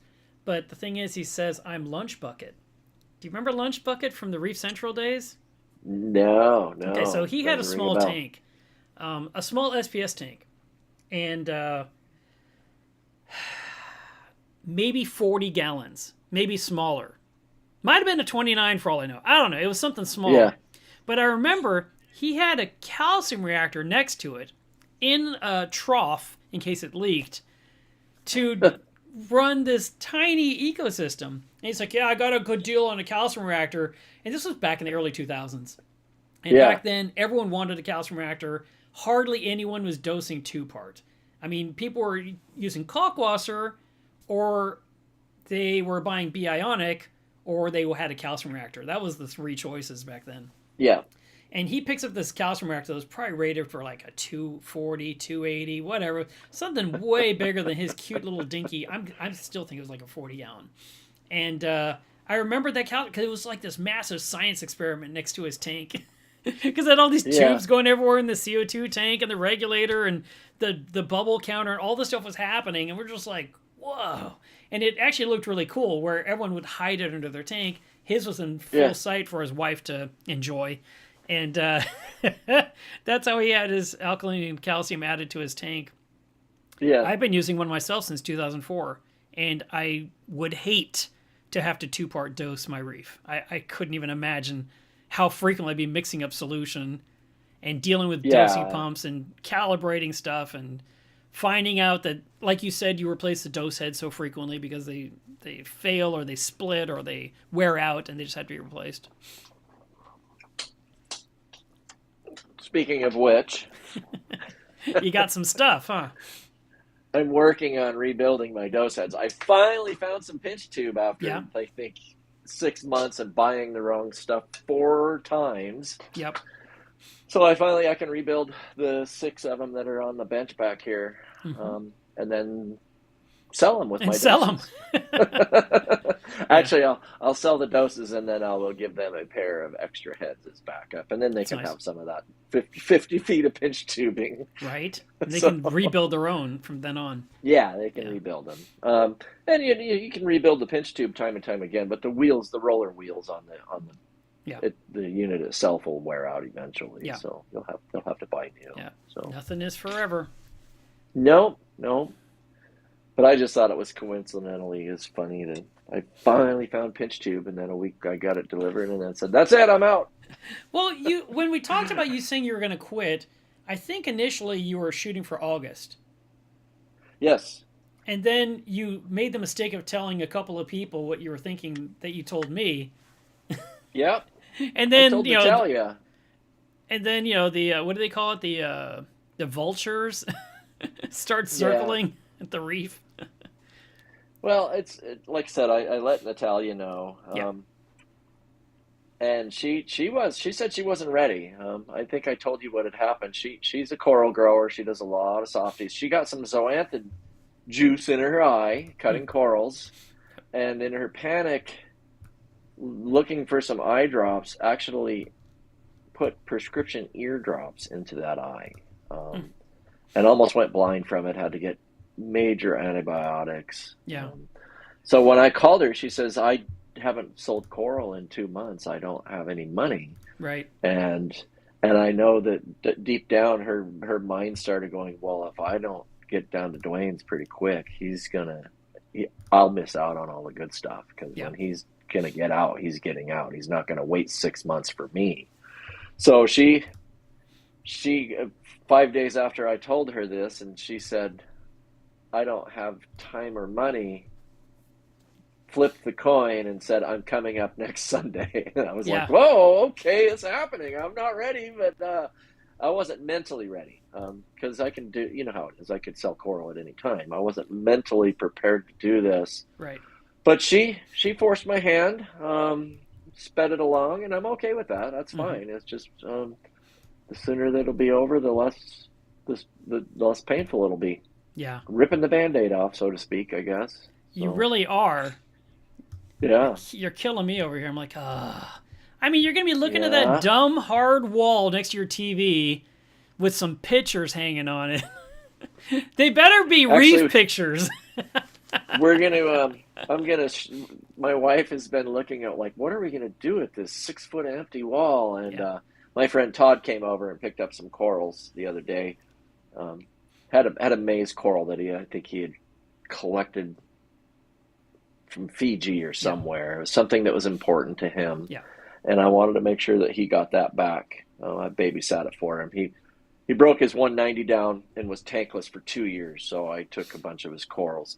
And then when he set up a 65-gallon cube about a year ago, I set him up, and he came over, and then it was funny because he almost essentially kicked me out of my tank room, and he rolled up his sleeves and he literally hand selected and bagged all of his own corals Hmm. the other day when he came in. And I just sat and talked with his wife Yeah. about well, moving forward. I forget where I was going with this, but he came and got those corals that Oh, were what you're gonna important do to with the him. 6 foot wall, the blank wall? Oh, and then they suggested actually remodeling the laundry room and making that wall smaller. Hmm. So I'm going to cut that shorter. We don't need an 8 foot long laundry room with a stacked washer and dryer.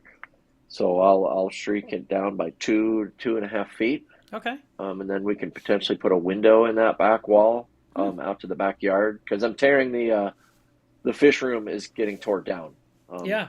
the roof has been leaking, and it's kind of an unusual shape and size to be a Right. viable storage shed. So Yeah. I'm going to just take the back porch, get the back porch back together. Yeah. Unfortunately, in doing the laundry room remodel, if I shorten that wall, then I Yeah. have to recarpet my whole downstairs, which is something I really do not want to do. Yeah. Um, I won't carpet it, but that's what I reminded my wife. It says I'm getting too old to be moving all this furniture by myself, Yeah. or just even with my son. Yeah. So we'll have to rent a storage unit, and I may end up hiring a moving company to move all the furniture out for the whole basement. I mean, Yeah. it's you've seen it. There's a Yeah. lot Yeah. of Yeah. furniture. Yeah. I was just picturing that. I was like, that suck. It's too And bad you my wife, can't. But you can't like put in a small piece and just stitch it in because no, it will no. I never be mean, the right color. It'll be it's super obvious. Yeah. yeah, no. And then there's when I carpeted the house 20 years ago, we went right over a an engineered hardwood. Okay. So this is down on concrete slab. So Yep. there's an engineered hardwood on this slab. Mm-hmm. And I left that there just for a little bit of just sound buffer and maybe Slight bit just a of little bit cushion. of Yeah. slight bit of cushion and maybe even a little insulation factor so it's Mm-hmm. just not carpet right on concrete Yeah. in the Pacific Northwest. Yeah. And when I rechange the laundry room, I won't have that engineered hard. It'll be a big hole right Mm-hmm. there, 2 foot in the middle of my living room. Yeah. And my wife says, well, we can just do it in the summertime real quick, and we'll put Real quick. the couch and stuff in the backyard and put a tarp over it. I'm like, no, no, no, no. We're not going to move our whole half of our house into the backyard and hope for the best Yeah. that it doesn't rain and Yeah. ruin all of our furniture. We will rent a storage unit. This is going to be a major project. Oh man, that Um, sucks. so we may just put a throw rug over it in the meantime. Let me ask you this. Just throwing a idea out there because you have like one bedroom down there, probably, right? Maybe two Yeah, that's downstairs. my wife's office currently. Oh, Yeah. okay. I was gonna say, what about getting that area carpeted so you could fill it with your stuff and then have them do the rest and connect the two? That's what I was thinking. That's possible, but her room that's what I reminded her. So she has it's her computer desk and sewing. Yeah. She's got a big puzzle desk in there. Yeah. It's a U-shaped desk Yeah. along with other bookshelves and knickknacks. And that's what I remind her. I says, and it's not high quality furniture. It's Right. like It's not going to do well to take it IKEA apart. stuff that came out of a box. So I have to Hmm. surgically take it apart. We can't just drag it from one side of the room to the other. It has Nope. to be surgically taken apart and Yeah. taken out and stored properly. Can't just stack it in the corner. Yep. So it's going to be a huge undertaking, and she's Wow. been talking about recarpeting down here for. It's our carpet is 20 years old. We had Yeah, it's a our long dog time. our dog passed away at 14 years old, Hmm. and I keep shampooing it, but it's time. Oh yeah. The seams are starting to fray where they had to glue the seams together and Yeah. stuff. So she's been talking about it for a couple of years, and I go, Yeah. oh my God, Yeah. no, please, we Yeah, don't no, want to have having to do anything the to do with entire it. lower level is gonna suck. I agree. Yeah, That's just yeah. terrible. So, I mean, I did my whole house 2.5, 3 years ago, I think, yep, and I moved everything out of every room. yeah, This room that I'm in right now was floor to ceiling fish crap. It was yeah. unbelievable. I mean, it was like it was so bad. I mean, I was like this close to being a hoarder. I had so much Yeah, stuff I know. crammed in this room. You've done well. And I had my son and my daughter-in-law in this room for I'd say most of the day boxing everything up to get it out of the room. They spent two of them Oh boy. spent so many hours in this room while I did the front room, the back room, my bedroom. I was doing everything myself and they just spent so much time. And they got it all in boxes and they put it in the middle of the room like a pyramid. And everything had to come out of every closet because I told the carpet people, like, when you come, we're not going to cut at the doorway and have the ancient carpet. Everything's coming out. Everything's Yeah. being carpeted again like new. They're like, no problem. And when they were here, they started in that back bedroom and then they did the front bedroom and they didn't do the hallway yet. They saved the hallway, I think, for almost the last, if I remember correctly. But then at one, and then I guess they did my bedroom next, my main, the main bedroom. And then they said, "Hey, we need the stuff out of this room because the pyramid it had to go, Oh right?" yeah. And Yeah. so I said, "Okay." And I already had a huge two-wheeler dolly that I got at Harbor Freight years ago. It has giant tires, so it's like pushing things on a pillow. I mean, not those little hard wheels that you always get. These are like inflatable wheels. And I just like, whoosh, whoosh. And in like, I'd say 7 minutes, I moved the pyramid from this room to the front bedroom that was already carpeted. And I'm like, it's ready. I'm like, already? I'm like, oh yeah. And they're just like, wow, you should start working with us because you're good. But I was just like, I can't put it outside because, like you talked about, the chance of weather. And I think it was literally that day where like storms were coming, and they usually Yeah. cut the carpet in the driveway. And I said, "What are you gonna do if it's raining?" And they're like, "Well," he's like, "Can we work in the garage?" I'm like, "No, there's a CNC machine in there. There is no room for you for your to Yeah. unroll 12-foot long rolls of carpet." And Yeah. I thought they might have to work in my studio. I might have to take all my tables out and give them that big open area. Oh yeah. But I was a little afraid they'd like cut up my brand new beautiful resin floor with their blades. Yeah. But I'm the sure. weather worked out. I got super lucky. Yeah. What looked like definite rain ended up just blowing over, and we had the sun that day, and they just did their thing and worked room to room, and we got every bit of it replaced. But I had to move everything. Even Caitlin's Reef had to be moved off the carpet and onto the new porcelain tile that is the entryway stuff. And it was running off battery backup for a few hours while they were doing their thing. And then they Yeah. helped It's me put the funny tank back on. you talk about hoarding.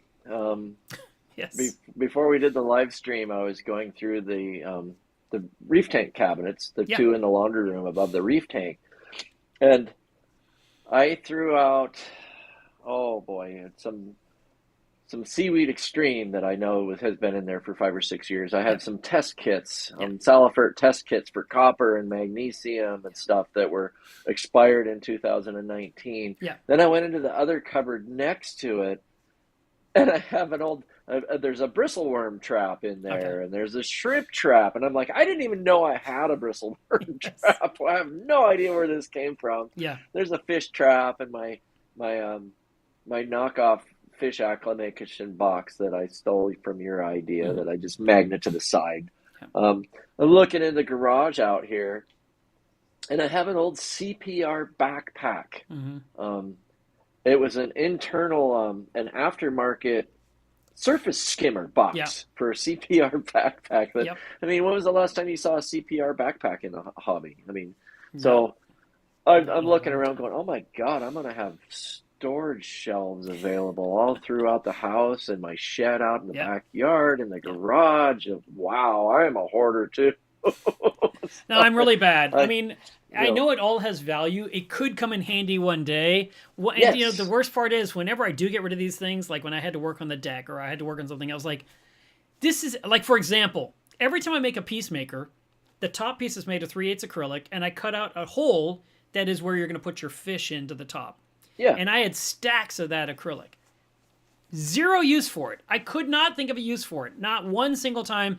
I kept thinking I need to like put shelves on the wall and I could put things on them. It's like, but what? You know, what am I going to use it for? So I finally tossed it. And then when it was time to get this deck built and I needed to raise the pedestals to the right height to get everything level, I wanted to put acrylic underneath each of these pedestals because it won't break down like a 2x4 sitting on dirt. And I went looking for that mountain of acrylic rectangles that I know I have, and I realized I tossed them out. Something I've been saving for years, hundreds of them. And I was just like, this is why you never throw anything away, because you know you're going to need it. And I was just like so mad at myself. So I ended up cutting out a whole bunch of circles off new acrylic that was just sitting in the workshop against the wall. And I made pedestals that matched the pedestals. It was a perfect match. It's great. It'll never rot. It'll never break down. It will be there forever. But it's a perfect example of, you know you're going to need it one day. You can't throw it away. I can't hear you at all. Look at that. You killed it. You used up the mic and that's it. Nothing. Nothing, really. Well, thanks for being with us, Dwayne. We're really sad to see you leave the hobby, and I guess we're done. Even the chat's done with you. Nothing.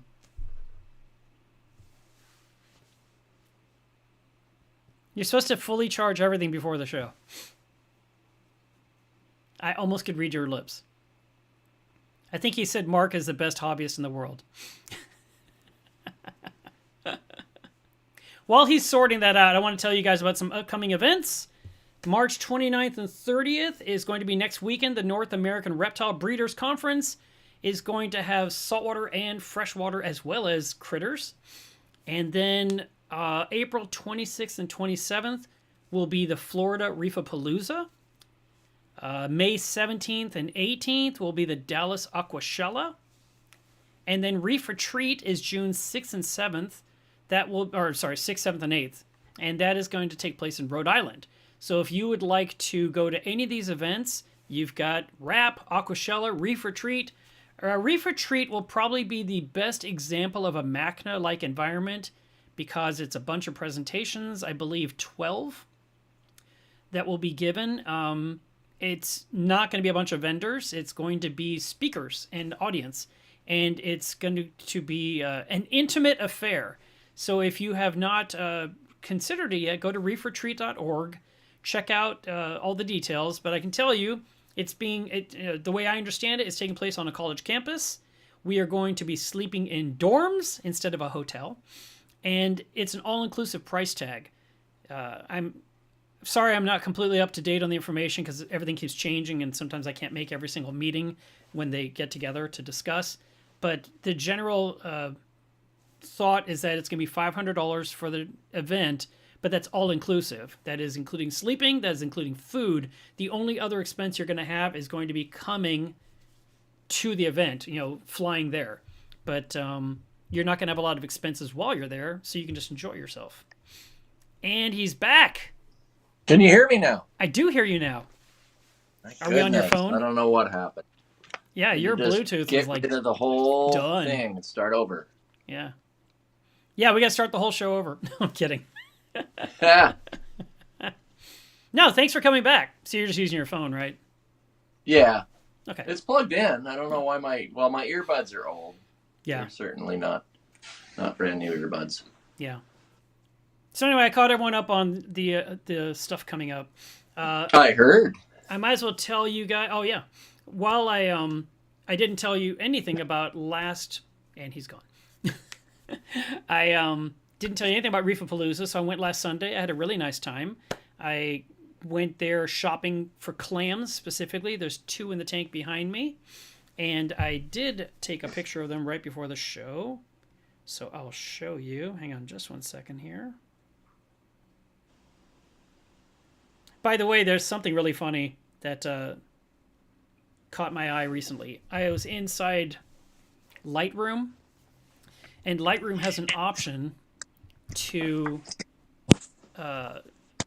use AI to clean up the picture, make it better. And the choice of terminology that they've used is enhance. And I remember back in the old days of CSI, the TV show, whenever there was like a crime scene, they would say, here's a picture of the car going away. And they would say, can you enhance that?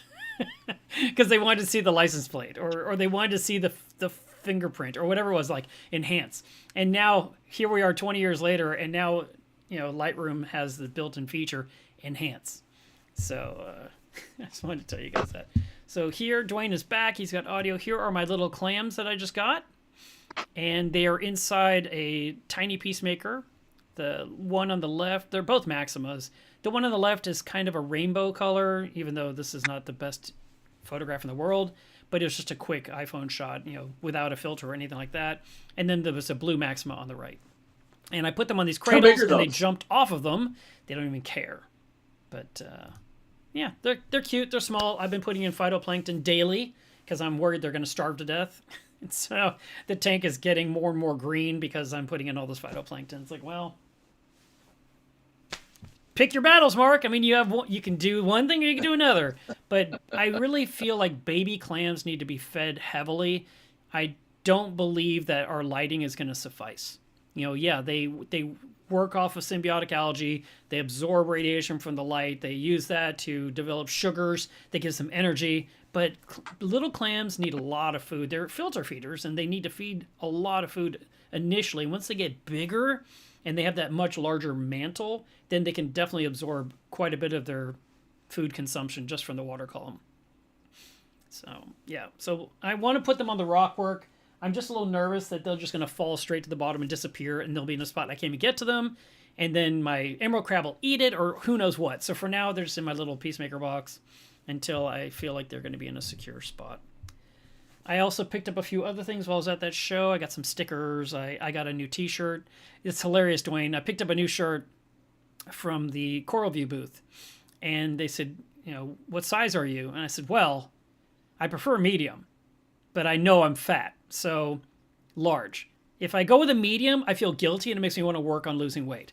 If I put on a large, it hides the fat. And she says, okay, 2XL it is. I'm like, no, that's a joke. And she goes, these are Chinese 2XL. I'm like, I don't know what that means. And she says, that means it's an L. I'm like, okay. Yep. And she literally opens up the package. She puts it on me. I'm like, yeah. So yesterday I was wearing a 2XL. I sent her a picture. I said, look, it fits. And she goes, you're one of the big boys now.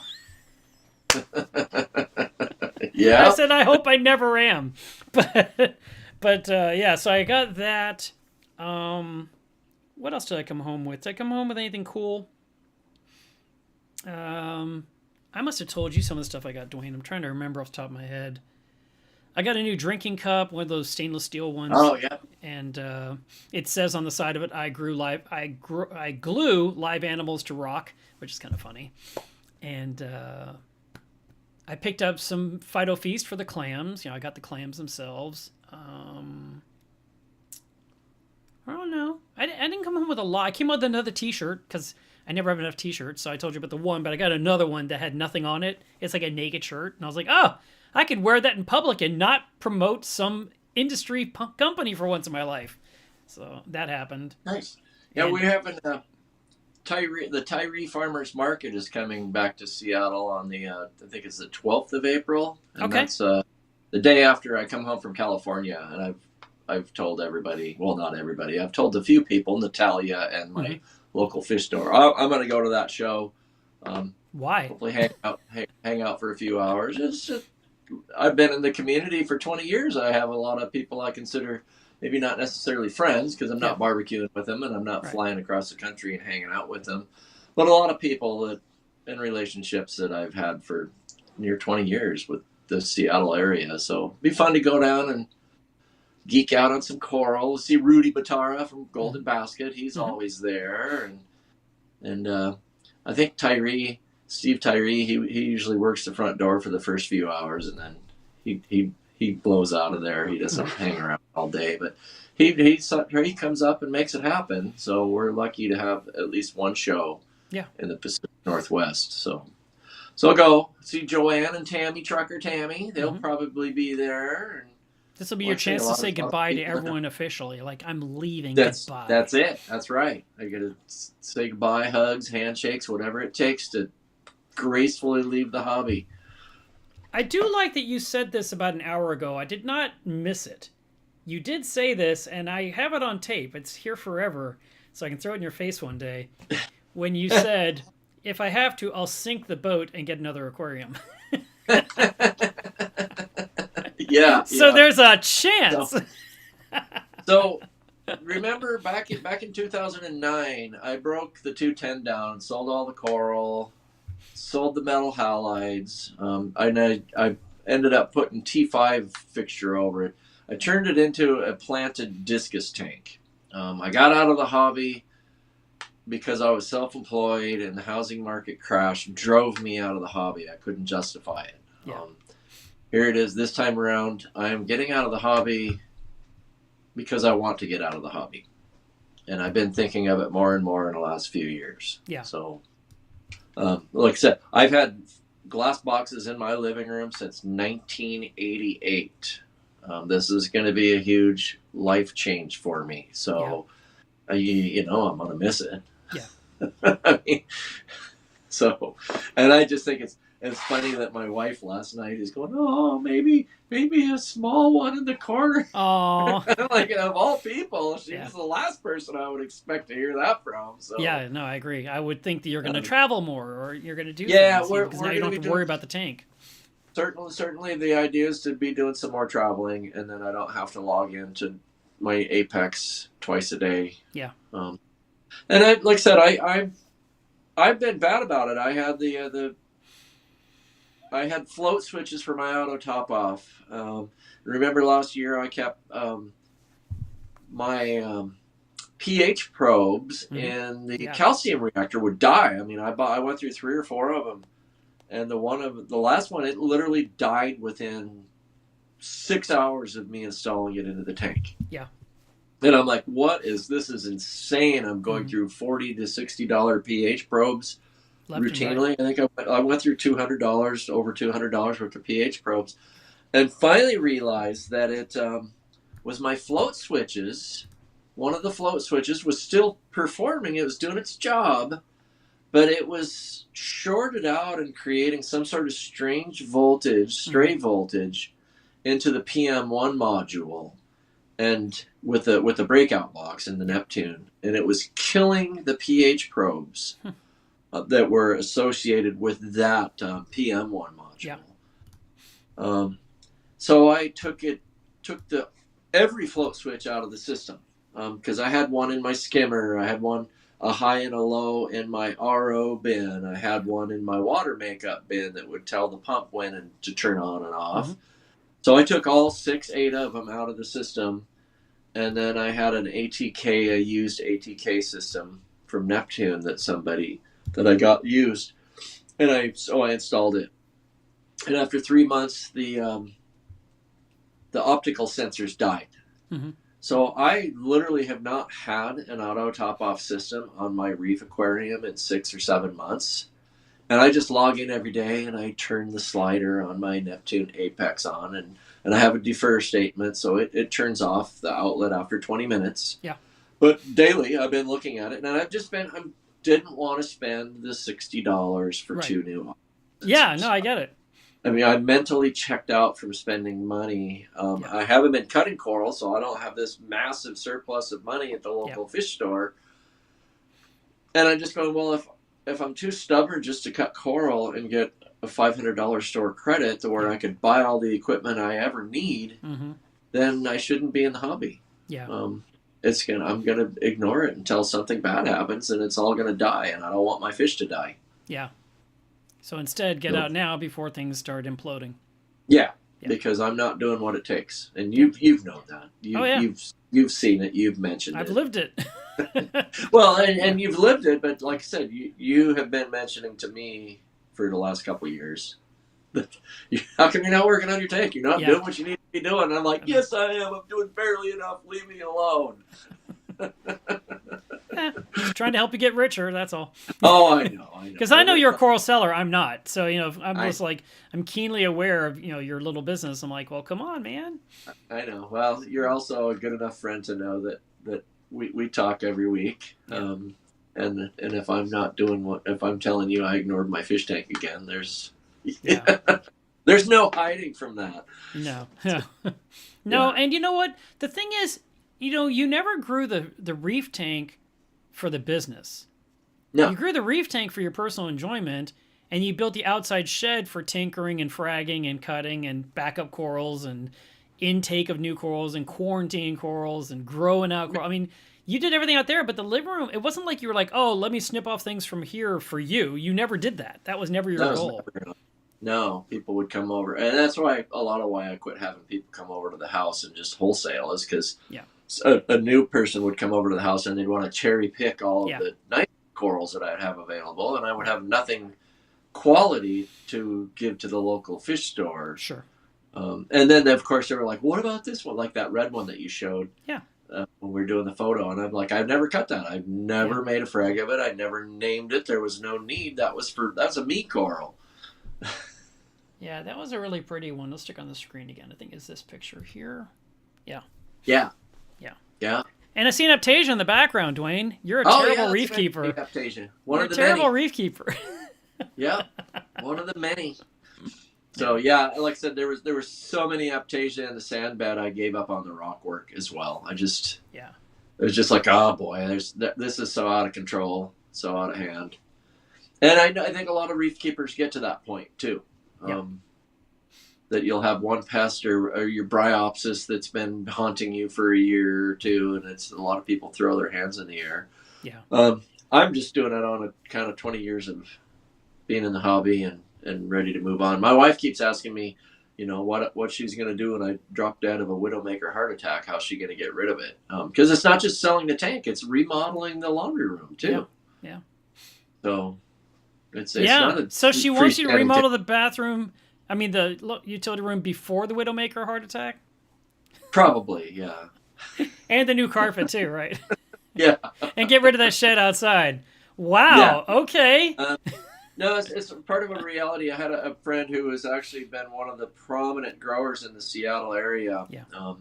I think I told you he ended up getting cancer, some sort of, I don't know if it was lymphoma or something. Yeah. But when he went through the chemo, he got brain fog so bad it was like dementia. Yeah. And his whole garage was this big U-shaped, beautiful, elaborate system, and he sold online. It caught fire when he was unable to take care of it, and then his family was doing the best they could. He lost everything. Lost it all. And like I said, I don't want my health or just nature to force me out of the hobby. I want to get out when it's on my terms. Yeah. No, that makes sense. So. Well, Dwayne, thank you so much for coming on with us. There was some comments in here, so we'll throw those on the screen really quick, and then we'll wrap this up because we've been talking for almost 2 hours. Yeah. I'm sure you'd rather have a drink right now than do this. No, I got to go collect kokanee fry tonight. I'm going to go put my chest waders on in the dark and some stream and count baby salmon. Triggerfish says that you could have just had Ben Johnson come up and climb your ladder and work on things for you. Ben Johnson wouldn't need a ladder to get into my tank. That's true. 69 Camaro says that he's going from a 165 to a 20 gallon. Come on, Dwayne. You can do a 20 gallon upstairs on the kitchen counter. Well, like I said, I can take a couple years off. There's always jumping back in. Yeah. Just got to sink that boat. And I wouldn't know how that happened when I was visiting Seattle one day. I don't know where that plug went that used to be in your boat. Yeah. Reef Keeper Phil says, I'm 57, had 3 neck surgeries, knee surgery, back surgery. No plans on shutting down my 5 tanks. I live for this hobby. And I get that. He's tougher than I am. I know he's got 5. You only have 1 little tank. Yeah. Apparently, he said David Saxby is shutting down his 40-year-old Reef tank. I hadn't heard that. I hadn't heard that either. Alex wants to know any tips for keeping clams alive. You got any clam advice? Oh boy, yeah. Don't make sure you don't ever get polyclad flatworms. Okay. Oh yeah, like the big one you found recently? Yes, make sure you dip for pyramid snails because they're just as bad as polyclad flatworms. A clam cradle like Mark has is a really good idea because if you have bristleworms, they'll get into the sandbed. I've seen bristleworms that'll get up through the mantle into a clam. It's like Richard Ross always says, clams suck at life. So anything you could do to help predators get into their mantle from underneath or just in around the mantle. Like you said, when they're small, they certainly need phytodosing. Yeah. Once your maximas get 4 or 5 inches, they're pretty self-sustaining at that point. They take a lot of alkalinity, so if you're not dosing and you start growing large maximas and croceas, you can expect you better start dosing alkalinity and calcium because they're just as big as consumers as SPS corals are. We had a guy in our club, his name was Rick, and he grew a crocea to literally the size of a basketball. It was enormous. Just this huge clam in his tank. Yeah. And it was slurping up the alkalinity, like you said. And when he removed it to, I don't know, give it to someone else, his alkalinity consumption just dropped like a rock. He didn't even know how to set up his reactor because he just didn't. He'd been dealing with this clam for so many years that removing it, he didn't know how to make the adjustments quickly enough to make it level out. It was a mess. Yeah, I had a Duresa probably 8 years ago that it was about 12 inches front to back and about 8 inches wide, and it moved itself where it wanted. It actually wedged itself in. It started moving my rock work and widening my rock work because it was needed growing. the room. Yeah. And when they get that big, it was actually starting to grow about 1/4 inch a month. Yeah. Wow. And it was just too big for my tank. So I gave it to someone. Of course, I sold it to a friend who, unfortunately, she wasn't able to take care of it and it died. I should have just kept it. But what do you do? I mean, and that's the problem with these large clams like the Maximas and the Duresas is if you have a 40-gallon tank over the course of 4 years, you are going to have a single one clam in that tank, and that's all that you can have because they get that big. I bought my first clam in 2002, put it in my 29-gallon under power compact lighting. Everyone said it's never going to survive, and I was dosing phytoplankton, and it grew to about 5 inches, 4.5, 5 inches. It was a beautiful clam. It was in my tank for several years. And then when I upgraded to a 280-gallon Reef, all the livestock moved from that 29 into the 280. Yeah. And the 280 had metal halides. And I was like, this clam's going to love it because now it's finally getting the light it deserves, the lighting I was told I was supposed to use. And, of course, it died in that tank. And I'm like, are you kidding me? I literally gave you a huge tank, massive water, massive food, incredible lighting, and dropped dead. It did better off in my 29-gallon. I've tried them periodically throughout the last 20 years. I've had some successes and a lot of failures with them. Yeah. So. One trick, if you can't find a clam cradle, is if you can ask your fish store if they have an empty clam shell. Because you can take half of a shell and use that as the cradle for the living clam and put it right in there, and it'll hold on to it. It's actually a really nice, natural solution. And then you can move the clam holding on to its shell, to this bonus shell, and you can put it anywhere in your tank. So if you need to relocate it, you're not having to damage it by removing it or peeling it off the rock and risking damaging the byssal gland. You can just take the entire, what would you call it, entity, with its foundation and move it to the new spot and use some putty and lock it into place. So, and then finally, when clams are going south, they go south very fast. By the time you notice there's a problem, they're already on their way out. So if you I mean, literally, we're talking about like one day. When I was talking to the curator at the Dallas World Aquarium, they had the gigas clams, the big 2 and 3 footer clams. And she said to me, you just look at them and they die. Don't even look at it. Just don't look at that clam. And I was just laughing. And she's like, it's unbelievable. I was like, wow. So anyway, there's that. Yeah. Let's see. I'm looking for another comment here. Andrea says, end of an era. Are you still going to be a moderator in Club Milo's Reef, or are you going to put us in your rearview mirror? I'm not going anywhere. I'll go on to the Neptune Apex site and tell them to remove me from there. The company's done enough that I don't think either of us have really done any moderating at all there in the last year. So not really. I just get notifications and then I log in. I'm like, they're already done. Why am I getting these notifications? Oh, okay. Pop Reef is saying it's not David Saxby who lives in London. It's a Swedish dude who has a 40-year-old reef tank in Stockholm, where I am. So the Saxby reef tank is safe. And then Richard asked, is Dwayne retiring from the hobby? Yes, he is. Dirty Gem says, can you use citric acid on rock? And yeah, you could. It's just slower, but it'll work. And Tony P says he's late, but he made it. That's all right. I'm usually late too. And he said it was nice meeting you at the show. So it was nice to meet you too, Tony. And then the fish guy says, what do you primarily fish for? I see all the rods in the background. Salmon is my favorite.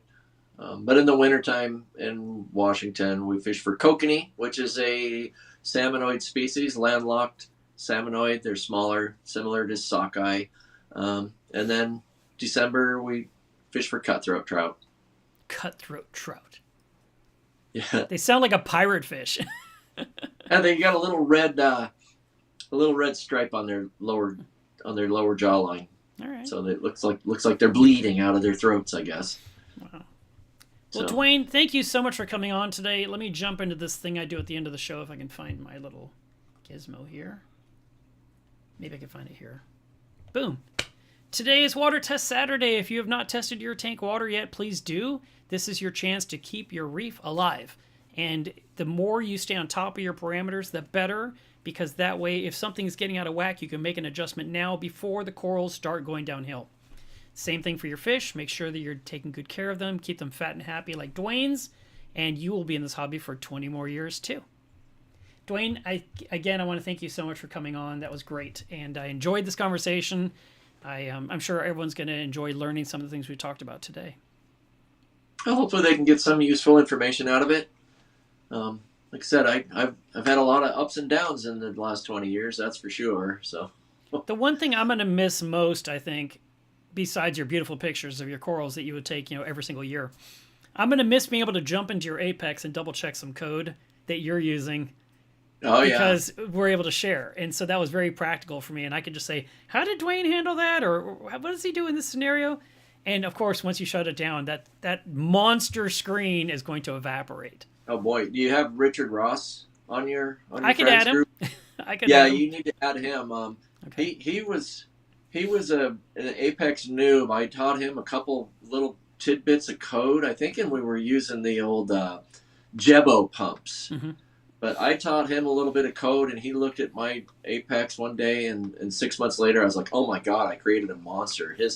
His system is a lot like mine, and when I look at it, I get confused. Yeah. His crazy. System is more elaborate than either of ours. He does a lot of crazy stuff with it, but he has a lot of really good code in there.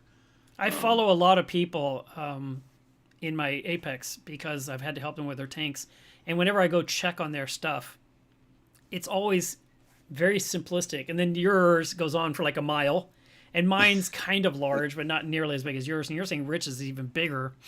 Yeah. It's funny to me that because when I go see someone else's, I can see all the mistakes they're making, and they just live their life. They don't care. It's their controller. They can do what they want, but it's like all those things set to on will never turn off. I mean, you've literally that's such a terrible way to use a controller. Yep. I've actually deleted a lot of people off of my own interface because when I log in there, my OCD starts just driving me insane, and I want to reprogram their unit and then switch everything to auto. And I know that they would just be mad at me for doing that. I know. Yeah, I don't touch it. I'm just like, all right, it's your thing. But at the same time, I'm like, oh, if only you did it this way, it'd be so much better. Yes, if only you understood that everything in auto, you can actually get email alarms and you can program things to save your reef tank from you if you program your Apex properly. No, it's true. And, Yeah. there's one person that I saw, and he actually deleted the entire alarm system and then hid it in the tray.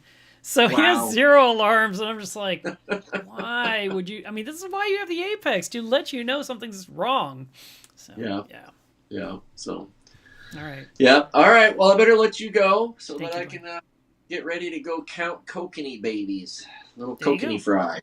So. And then grow them in the pond until they're big enough to eat, right? No, the landlocked kokanee, they go up the creeks and spawn just like a salmon would. And then, like I said, we're trying to do a restoration in Lake Sammamish, which is in the greater Seattle area, and they were fished nearly to extinction, and just housing, wild spawning ground habitat destruction. So they're making pretty big leaps and efforts to restore some of their spawning grounds and stuff, and we're just making sure it's all working. So I got to go out from no drinks tonight, Mark. I'll be counting fish from 7:30 till 10:30 tonight, which is past bedtime. That is a really weird freshwater thing to do. And like I said, it's science. It's a scientific research more than anything. So, and we're working with a UW professor, a scientist there. So all the kokanee we're catching out of Lake Washington, I'm saving the heads so that he can do DNA profiling on them and see where they're coming from, where they're spawning and stuff. So, a little bit. I'm fishing for. I'm killing fish for science. Yeah, it Plus sounds like it. So, you monster. Yeah. All right. Have a good weekend. Thanks, guys. guys. Have a good day. See you next Talk to week. you later. Bye. Okay, bye.